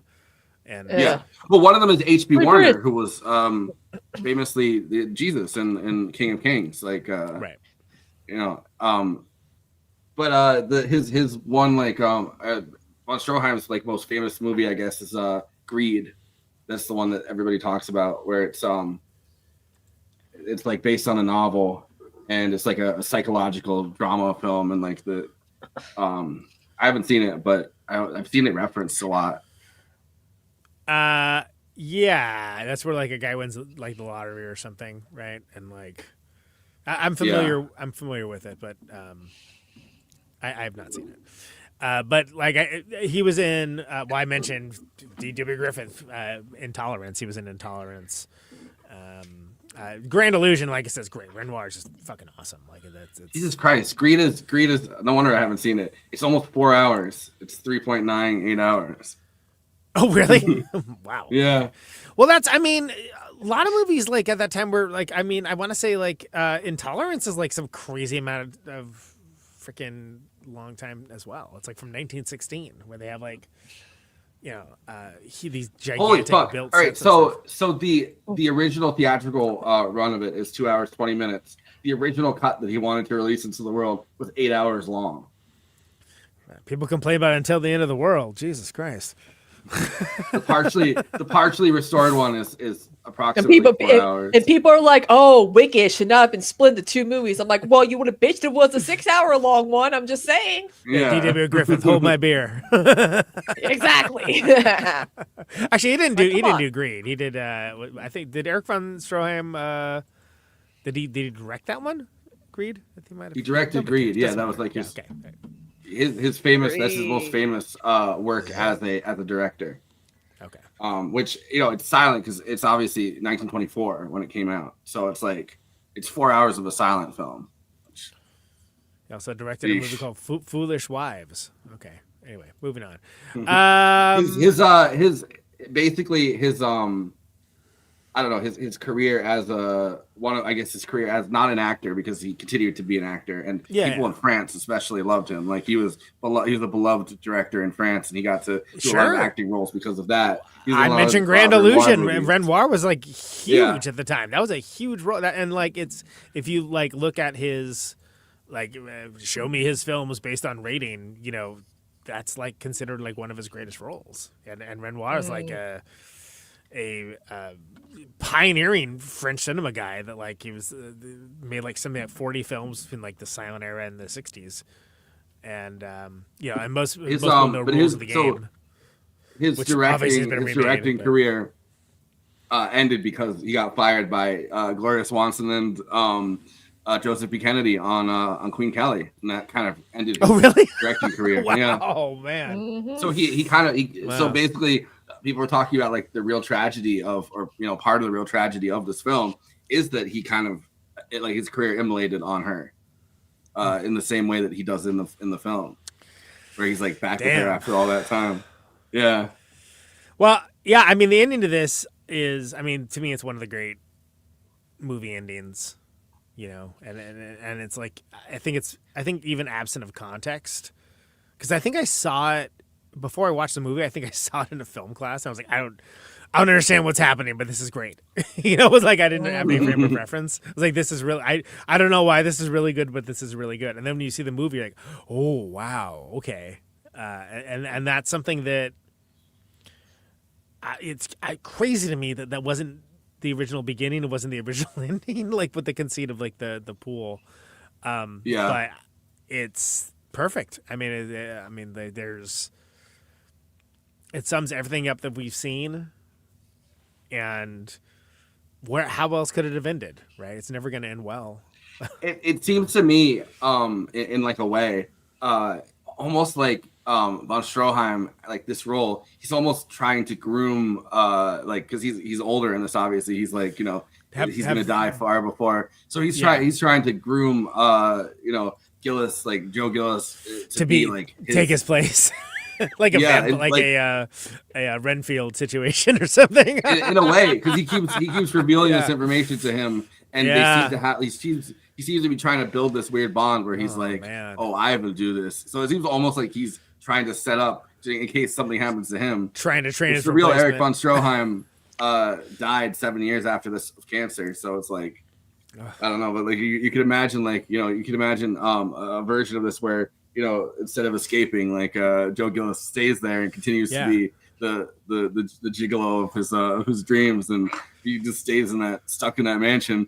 And instead of like whatever, like Max one day dies and he has to continue to like take on his role as cuck butler, I guess. And this is so you call that. And that's crazy. You can imagine like her, like when she had husbands, she's making love and he's kind of just in the corner, like does Matt want anything? It's so tragic though, but the thing is, everybody has like a different tragic arc in this. I mean, other than maybe the Nancy Olsen character, Betty's probably gonna be fine. She's pretty girl. She's talented. But like everyone else is just like a different kind of interweaving tragedy. That's like everyone's on this like. Do you think trip. Do you think she goes back? Because I'm guessing she didn't tell Artie, like, No, I think she'd go back to Artie. That guy's look. That guy's no genius. He's and he's clearly punching above his weight class anyway. Be fine. He kind of looks like Jerry Lewis a little bit, the actor that they got to play him. And he's like real happy being an extra too, where it's like, dude, okay, like clearly you're not very ambitious. You got any? He's like, you got any role? You got any? I want to. Got to be a cast of thousands and get your old buddy. Okay, all right, sell that. He's like, you looking for an assistant director to herd the thousands into their places, like well, and like it's very clear that she likes him well enough, but creatively they're not on the same the same level either. So, Sweet till he becomes a director. I mean, you know, like I mean, who knows? An assistant director. It feels like Betty would be just fine. I feel like everyone else is you know, I mean, Joe Gillis is dead, so that doesn't end well. Yeah, Norma's clearly going to jail for the rest of her life. You know, it's not. I don't know what Max is going to do. Probably commit suicide. I mean, not to be believed. You can see somebody. You could see somebody doing a some kind of like a revisionist script called Joe Gillis is Dead that talks about like Norma Desmond's life after this, pretty much, where she's like, she's not going to. I'm guessing she's not going to prison. She's probably going to the sanitarium. But then also like, you know, if this, well, you couldn't make Sunset Boulevard today, because now it would be like there'd be like a freaking 12-part streaming series about Norma Desmond, and like she would have a whole like post murder career, and they're like, Norma Desmond was right, she did nothing wrong, Joe Gillis was a hack that was trying to exploit her, you know, like, so I bet you there are already essays on that too, by the way. More than likely, which is funny because the next movie he does is Ace in the Hole, which is basically about that kind of exploitative thing, which is hilarious. So clearly it was on. I'm just imagining that fucking dirty scumbag Michael Tracy being like, she didn't even do a murder, that's not even real. So the Substack, Norma Desmond did nothing wrong, that he puts in between his like Ghislaine Maxwell did nothing wrong. Exactly. Oh God, yeah. yeah. Right, exactly. He's like Andrew Cuomo. Andrew Cuomo did nothing wrong. Ghislaine Maxwell did nothing wrong. Norma Desmond did nothing wrong. Well, and you know, Norma Desmond would be on every shitty podcast that would have her. Well, maybe not. She doesn't like talking. So they opened that podcast, and out came talk. Does your podcast do video? She's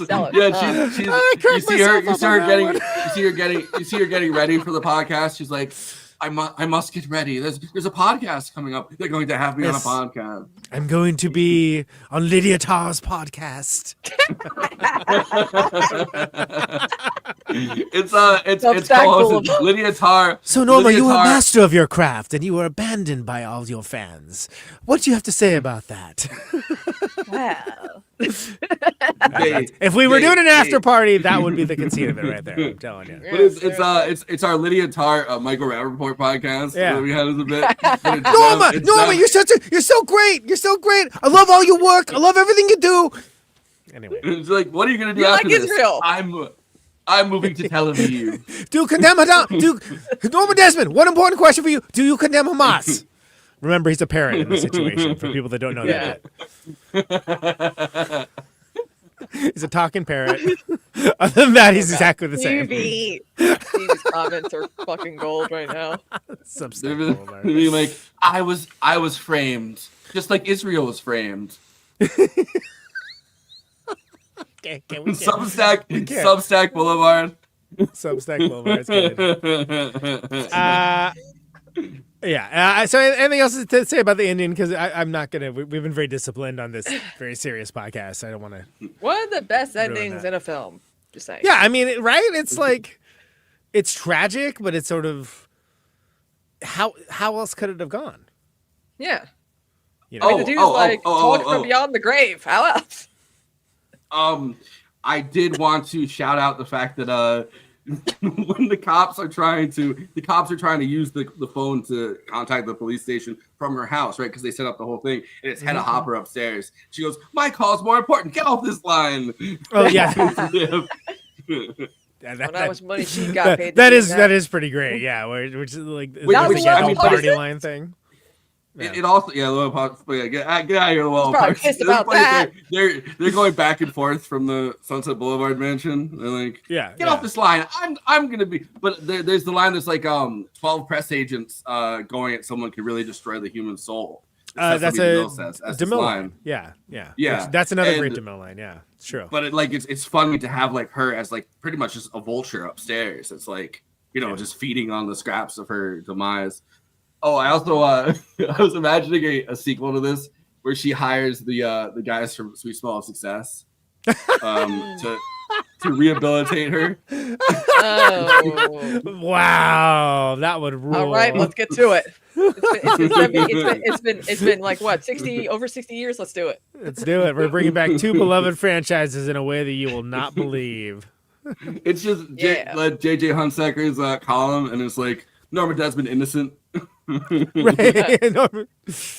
Norma Desmond. She did nothing wrong. Yeah, exactly. Yeah, where is that crossover, right?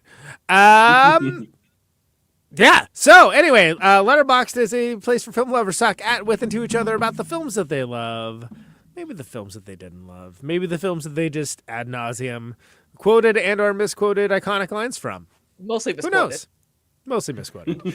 Not for me to say, but it is a bottom-up democracy where everyone gets to have their say, not just the Siskels and Eberts of the world. Everyone gets to chime and opine about the movies that they love.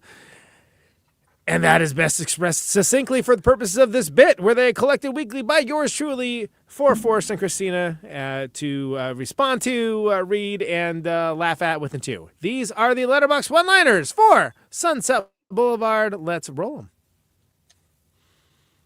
Norma Desmond being an astrology hoe makes all the sense in the world. It really does. It really, really What's does. your sign? Tell me your sign. I know she knows them all by heart. You know, she knows. Yep. Oh yeah. She's got that in her brain. She's an astrology hoe. Norma Desmond, I wish you could have lived long enough to see Ozempic. Ozempic. I feel like that's like one of the classic ones. I don't know. It's like she has her whole. I mean, her routine is terrifying, right? Her routine's terrifying when she Worse than Joan Crawford's. She comes in. She's like, "Where were you last night? I screamed and screamed, but you weren't here." That scene. She has like the tape on her face, and as she's going to run in right before she shoots him, she takes the tape off of her face and puts it on the wall. And she's got to look her best, you know. Yeah. Got to serve looks before you serve a jail sentence. See, she's not. She's going to. I think she's going to a sanatorium. I feel like. I think it's like. Right. She completely cracks. Like.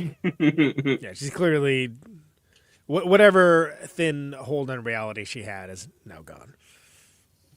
And then she has like she's Ryan Murphy pick her bones as she's dying in the thing to like create a Netflix show. Norma Jesus. Norma she deserves better than whatever. Man. All's fair and it's fair. Anyway. Tough. Maybe I'm messy, but playing bridge with Gloria Swanson and Buster Keaton for the foreseeable future ain't that bad of a deal. No. Yeah, I mean, look, if he wasn't like a grasping, like dirty scumbag kind of guy, like it might be a life that he's fine with, right? Like exactly. Just write your scripts when you can, you know, freaking, you know, whatever. Ain't that bad?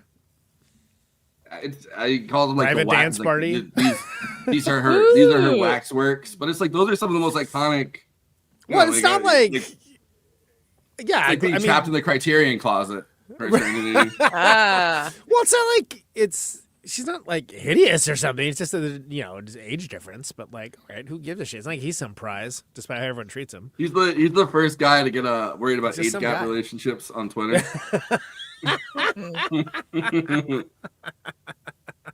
He's like, I don't know, I just find it problematic. Yeah, that's the one. Such a shame he didn't have ChatGPT. Could have finished that script in an hour and gotten out of there. Hell yeah. I feel like this one needs to go with the on like the Wall of Fame with the Here Comes Glinda and her gay ass bubble. There should be, I guess we've done so many of these, man. It'd be good to have a Hall of Fame, but Here Comes Glinda and her gay ass bubble is definitely. I feel like such a shame you didn't have ChatGPT. Could have finished that script in an hour, got out of there. It's like the perfect summation of like today's version of Sunset Boulevard. You just typed it out with AI. It's like, I don't know. The AI says that Salome wouldn't have done this. Yeah, can't argue with ChatGPT. I like when he takes out a scene from her script, and she's like, and he's like, you don't want to be on screen all the time. And she's like, why not? Why not? Why am I not? You get such a feeling about what her script is based just on that interaction where he's like, you don't want to be on screen all the time. And she's like, the fans love me. They want me on screen all the time. And it's like, oh, I know what kind of vanity project. We know why there's like 9 sheets of paper for this script because it's all going to be close-ups of her. She dances the dance of the 7 veils. Yeah. Yeah. Let's see you dance the dance of the 7 veils, Norma. All right. Again. She falls in love with the holy man. Joe Gillis walked into that mansion like, yeah, I can fix her. Sir, you could not. He's not even trying to fix her. He's trying to fix himself. He's trying to fix himself up for a little bit and not have his car get taken. He sees opportunity, that's for sure. He's so pissed when his car gets taken. He finally loses his car and she's like, what? Where's the fire? And she's like, I have a car. You don't need a car. And it's like, I don't know, man, run. Fire. And then have that's the moment that like you probably should the cutaway, the car, and then it just shows that old car, the old timey car. You know that they were the ones that tipped the guys to take the car too, like Max or whatever. Of course, it's leverage. If you're looking for the car, this is where it is. Like, yeah, how else would they have known? I mean. And like, also, how do they know like his apartment is somewhere? It's like they go through his stuff enough to find where his apartment is, or they call around. I don't know. And it's like they find that out within a day, and it's like, holy fuck. Yeah. Well, like what they say, grown men don't just fall in the river like that, right? Yeah. This is what happens when you serve too much cunt. Yeah, they put you in jail. Sure. Having corners. Cecil B. DeMille is like. That's what happens. You serve too much cunt. Exactly. Mm-hmm. Norma Desmond as Charlie Chaplin is low key my sleep paralysis demon. It's not great. Like you're real happy that Max interrupts, where it's like, oh, thank fuck. It is very funny to have seen to have rewatched Sunset Boulevard and also seen the second part of Wicked like the same couple days because you get to see Norma Desmond as Charlie Chaplin and Jeff Goldblum as Charlie Chaplin. Yes, I love that moment. Sure. I love the yeah. Mm-hmm. Like everyone's trying to be Charlie Chaplin these days, even Hitler. Yep. Normalize having a shrine dedicated to yourself. But like she's so like in those like she was so pretty when she was young. Oh yeah, like, you kind of get it. She's like, well, I was looking at because I was putting that because I was putting the intro together only because of that. No, but I was looking at all the old silent era photos of her, and it's like she was so pretty. It's like you get why it's like why she keeps. Well, it's not like she's ugly even at this point. Like she's still very pretty. She's wild and tense. It's like, oh my god, that's off-putting. Yeah. Yeah. But like, and you also in my head, I imagine the mansion smells like cat pee. Like, oh yeah. When you enter somebody's the cousins of the cat of Jackie O. What's going on here? No, but like I don't know. I just like I imagine I guess the version of it today is like when you meet like one of those older people who like had like a really fascinating life, and you're like, I really want to hear about their life, but also the apartment that they're like kind of stowed away in kind of has like that overwhelming scent of cat pee. I've seen for a few people like that. Yeah, and I will say, more than cat pee. There is an entire room that's almost entirely filled with my records on the wall and tour posters and stuff like that. So I get it. Oh wow, Conan, you have a shrine to yourself? Who would have thought? Not a shrine. It's more like a museum than a shrine. But he opened his mouth and out came music. Not like there's like a record player like playing my records like in the corner or something. But also shout out to the fact that for whatever reason Max learned all the music to her, like because they have specialized music for he's like playing along on the organ or whatever. Yeah. Like she also has like what a early great version of a home theater setup. Sure, but like with the organ, what a great moment it is when it's like you just hear that kind of sound. Like, what is that? It's like, it's the wind going through the organ. So that just happens. That's a thing that just happens in this crazy, creepy old mansion. Yeah. And like everyone's like, oh yeah, it's real annoying, like whatever. And everybody kind of moves on. It's like, oh yeah, I guess that would be. It's kind of a wild problem to have, but most people don't have a pipe organ in their living room. But okay, you do. Max on the pipe organ. Joe's on the couch. She's Norma Desmond's on the couch. Norma and Joe is the definition of a yapper girlfriend and a listener boyfriend. Yeah, for all the complaining she does about talk. She never stops. She really does. Yeah, she really does talk a lot. Those are Letterboxd one-liners for Sunset Boulevard. Please follow the show on our Letterboxd HQ account at Movie Night Extra, where you have all of the stories of the great movies that we cover on this very show, as well as attendant short form content, links to other fun stuff along those lines. Whenever we do theme months like what we're doing now, this is now the joiner movie for both Noir Month and Movies About Movies Month. We have lists of them, so you can go find more information about the individual movies that we're covering in theme months, things along those lines. Follow us on Letterboxd at Movie Night Extra. Forrest is the traumatized pool boy at Always Flacco. You can find somebody's him. got to clean that pool. Somebody does have to clean that pool, right? Wait, I wanted to. This is a publicity photo I found where it looks like it's an alternate ending where he's like, "Oh, Betty, you can stay here," but he's like, he's trying to get it to go away. She's like, "I guess I got nowhere else to go." So they're just all one big happy family. It's like a comedy suddenly. Still Billy Wilder, now it's a comedy. At Always Flacco, he's logging all the stuff for that he does for the show, as well as other movies as well. So follow him on Letterboxd. Conan Neutron at Conan Neutron. It's still big. It's a podcast that got some all. You can follow me along Criterion Challenge has been completed, but I'm finished up the Borney as well. New Criterion Challenge 2026 coming up. I think the week I get back from tour, Ben's launching that, so I'll be doing that again. Also, I'm gonna do a bonus episode for our Patreon, wrapping up my Criterion Challenge as well, because I did one at the very beginning for folks that pay attention. So, and then I'll do another one with my picks for next year as well. So if you're interested in that kind of thing, which I know some people are, follow me on Letterboxd at Conan Neutron for that. And that will be coming up pretty soon. I've logged a bunch of stuff. Like I said, I saw No Other Choice. It was great. I'm beginning to see a couple other likely Oscar contenders fairly soon. So, if you're interested in that kind of thing, let me know. I just had Notorious. I had never seen that Hitchcock movie, which is freaking awesome. Ingrid Bergman. Notorious. No, it's not that one. I love that song. Yeah, and maybe the first movie that had we can't let this uranium get in the wrong hands as a plot point ever, and it was like, wow, back then. That's crazy. Because that's an older Hitchcock movie. Kristina on Letterboxd, As If We Never Said Goodbye. Oh, and that is you can find her logging things like Wicked Part 2, as well as other movies, I'm sure. The Pirate. I rewatched that classic blunder of a movie. And I still love it. Yeah, Gene Kelly, Judy Garland, the set from Hell. Man, that movie made me fall in love with him when I was like 7. Okay. I was like, I want that. That's the one where he has a cigarette, he puts a cigarette in his mouth and kisses the girl, and he pops it back out of his mouth. And that's mostly the Letterboxd one-liners for that movie. The poster for it. He's wearing a Hamas headband. Yeah.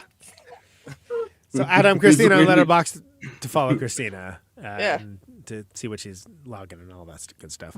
Let's hit with the plugs, please. If you're watching us on YouTube, please like and subscribe, and then hit the bell to get notified whenever we're streaming.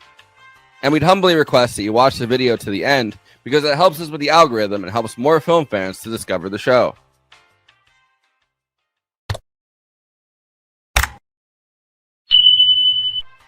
We're also monetized. If you want to get your chat questions definitely read on stream, you can always send us a super chat, which will help us keep the show going. Every cent helps.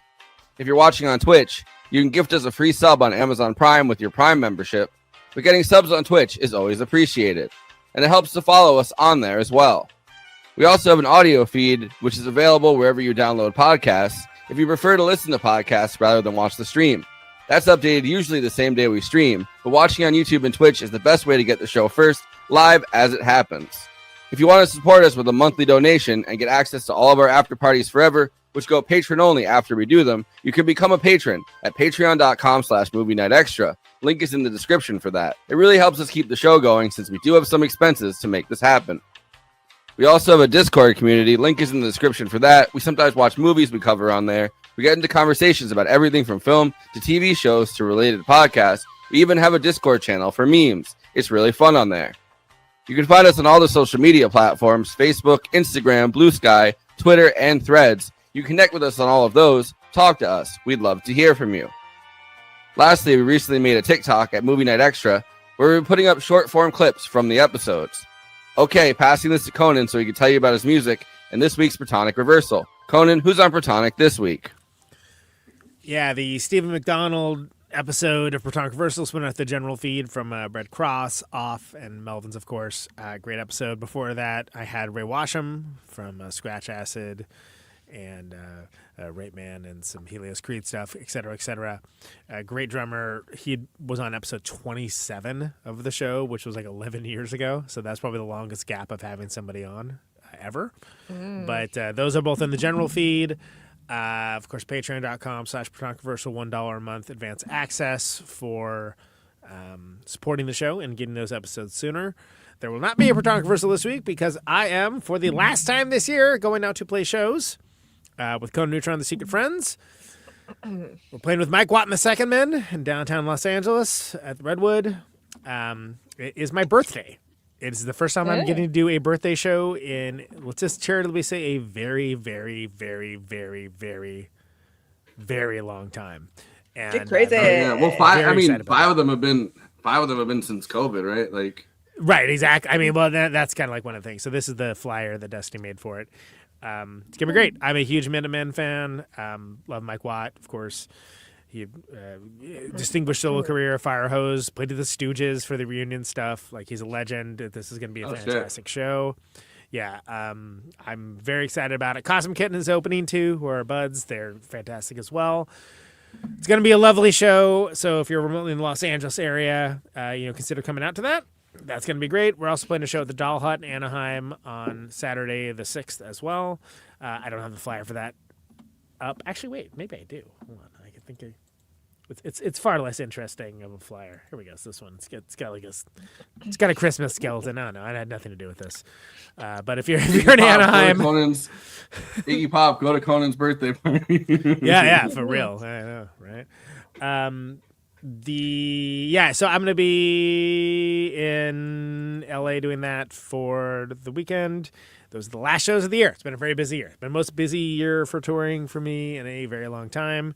The work has been good, but I will be looking forward to 2026 activities. I will not be missing an episode this time, though. So we're going to be doing The Player, one of my favorite movies, the next week with Ian Miller. So looking forward to that. But yeah, neutronfriends.bandcamp.com.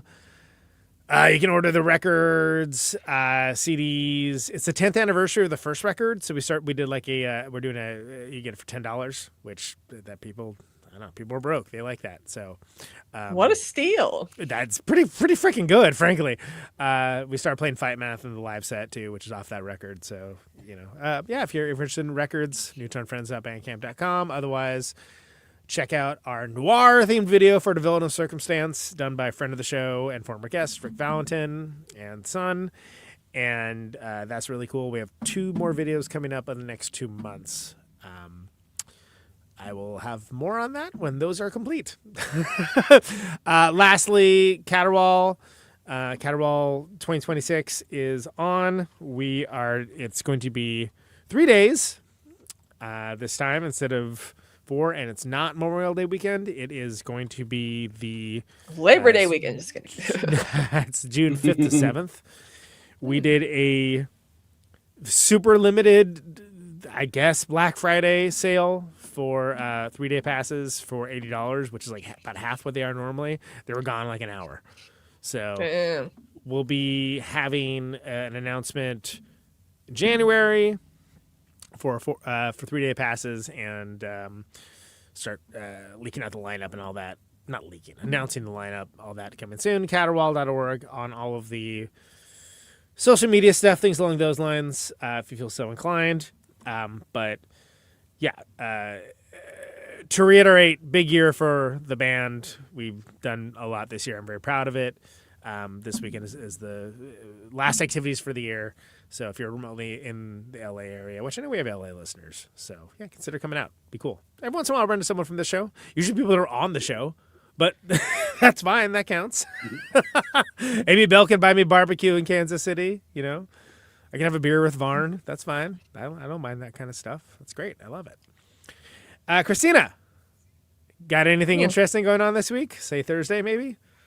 Well, Wednesday. Oh, Wednesday. I thought it was Thursday. Yeah. Okay.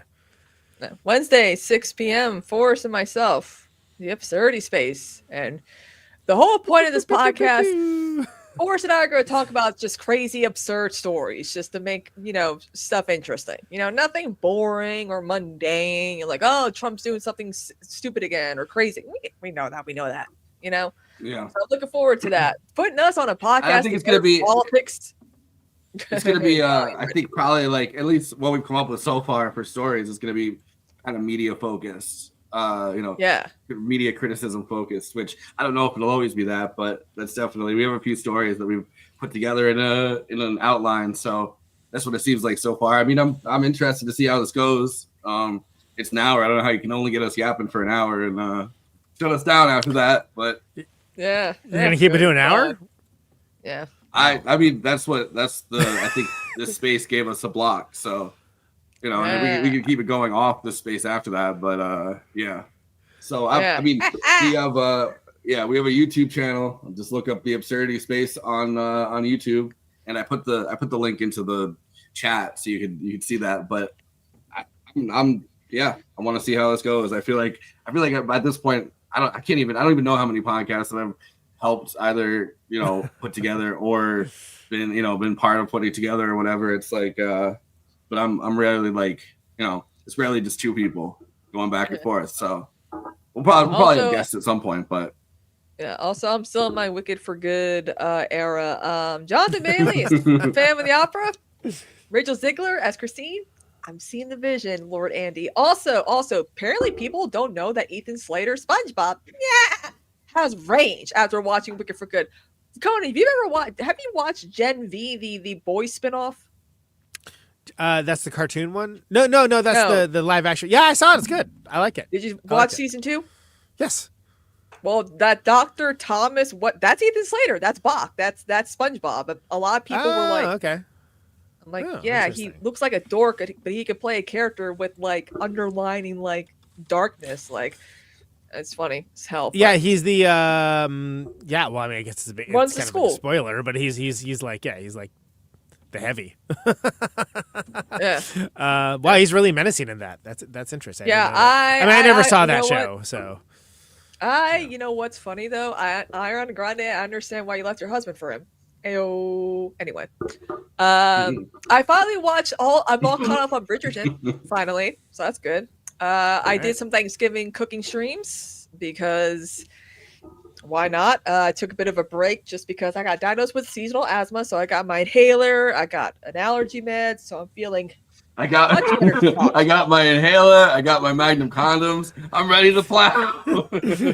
I know it's not what you said, but what I heard was dinos with inhalation problems, and like I was like, that can't possibly be what she said. I was like, I guess he would if the meteor hit, you probably would have some inhalation problems. Yeah. Anyway, but it's funny. Not serious business. Sorry. Yeah. Also, my Wicked for Good TikTok now has over 2 million views, which I was like, all right. I'm proud of myself that I came up with that one. In the zeitgeist. I just wish someone from the cast would repost it on TikTok. Everyone else gets their TikTok reposted. I guess maybe it was too close to home. I don't know. They're censoring her. The cast is censoring her. The moment I wake up from another game and see Jonathan Bailey reposted that TikTok, I'd be like, he knew what I was thinking. If you know, you know what I'm talking about. Do I don't. I'm not on TikTok anymore. I deleted our TikTok because I don't. Now that the information has come out about who's buying TikTok, I'm like, I don't want this on my phone. I mean, it's already been bought, so I'm like, yeah. Yeah, I don't. Anyway, but I mean, I didn't have much going on in there anyway. go see Wicked for Good to see Coleman Domingo crush the 2 lines he had, and he really only did have 2. He only really did have 2 lines. He's in like in 2 parts, and one of the parts he's in, he's just every night silent. I wake up, and I see that green face, and it's like, hold up, I'm sorry, but it was not the woman with the green face that rescued you. It was the handsome dude who's helping you walk down the yellow. Never mind. Anyway. It's Yeah. I don't know. I went and saw it on Thanksgiving, and I obviously not as good as the first one, but this is why Avenue Q enjoyable. won Best Musical at the Tonys.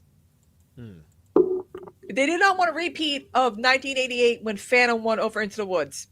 Julie and I will discuss all this when we discuss Wicked for Good in February. I was gonna say, wait, it's almost a sure thing we're gonna cover it for Oscars. So I'm gonna save my energies for that. Anyway, I love how it's called Elf of a Sex Cardigan. I reread Blue Diamonds on a Green Field for the occasion. Anyway. All right. Well, watch our show, The Absurdity Space, tomorrow at 6 p.m. Eastern. Yeah. Kristina, do you have final thoughts about this movie? Wicked. Wait, no. Wicked Part 1. No, God damn it, that's not it either. Why am I not a little too horny today? Anyway, Sunset Boulevard is a classic. It's like the quintessential Hollywood noir film about someone, basically like, someone who's washed up, looking to revitalize her career. Clearly, she's delusional. She's a little delusional, but aren't we all when we really want to make that comeback? Phenomenal script. Angela Weber tried adapting into a blockbuster musical, and it failed, and has brought us trends of movies being adapted into Broadway shows. Thanks, by the way. But in my opinion, Gloria Swanson should have gotten the fucking Oscar for this role. I mean, it's ridiculous that that she didn't. Golden Globe is nice and all, but it's always those cases where it's like actresses win the Golden Globes or they win the other awards, but it's like not the Oscar. Demi Moore. you had Ann Baxter and Bette Davis in All About Eve not win it too, which is like what? What the hell won then? Turns out it was Born Yesterday. The classic film Born Yesterday that everybody talks about. Right. Okay. Yeah. We talked about it a lot tonight. That's how we know it. Have a hoid of it. Anyway. Conan? If you haven't seen this movie, what's wrong with you? There we go. Yeah, that's what I'm saying. Attack the audience. Exactly. Yeah, that's what I'm saying. No, what's wrong with you? Look, it's one of the greatest of all time. It's endlessly quotable or misquotable, as the case may be. I think the darkness and the heart on this film are both off the scale. I think Norma Desmond is an icon, embodying all the tropes and signatures of a has-been that the world's left behind, as well as a talent that's continued to operate in a changed world. And that hits a little bit differently when you see it at a younger age versus an older age if you're creative. And it works very well. Gloria Swanson's a supernova in this. It's a role only she could play. It's astounding that it did not win the Academy Award, but the misery and the open-hearted need clash and coalesces, and it's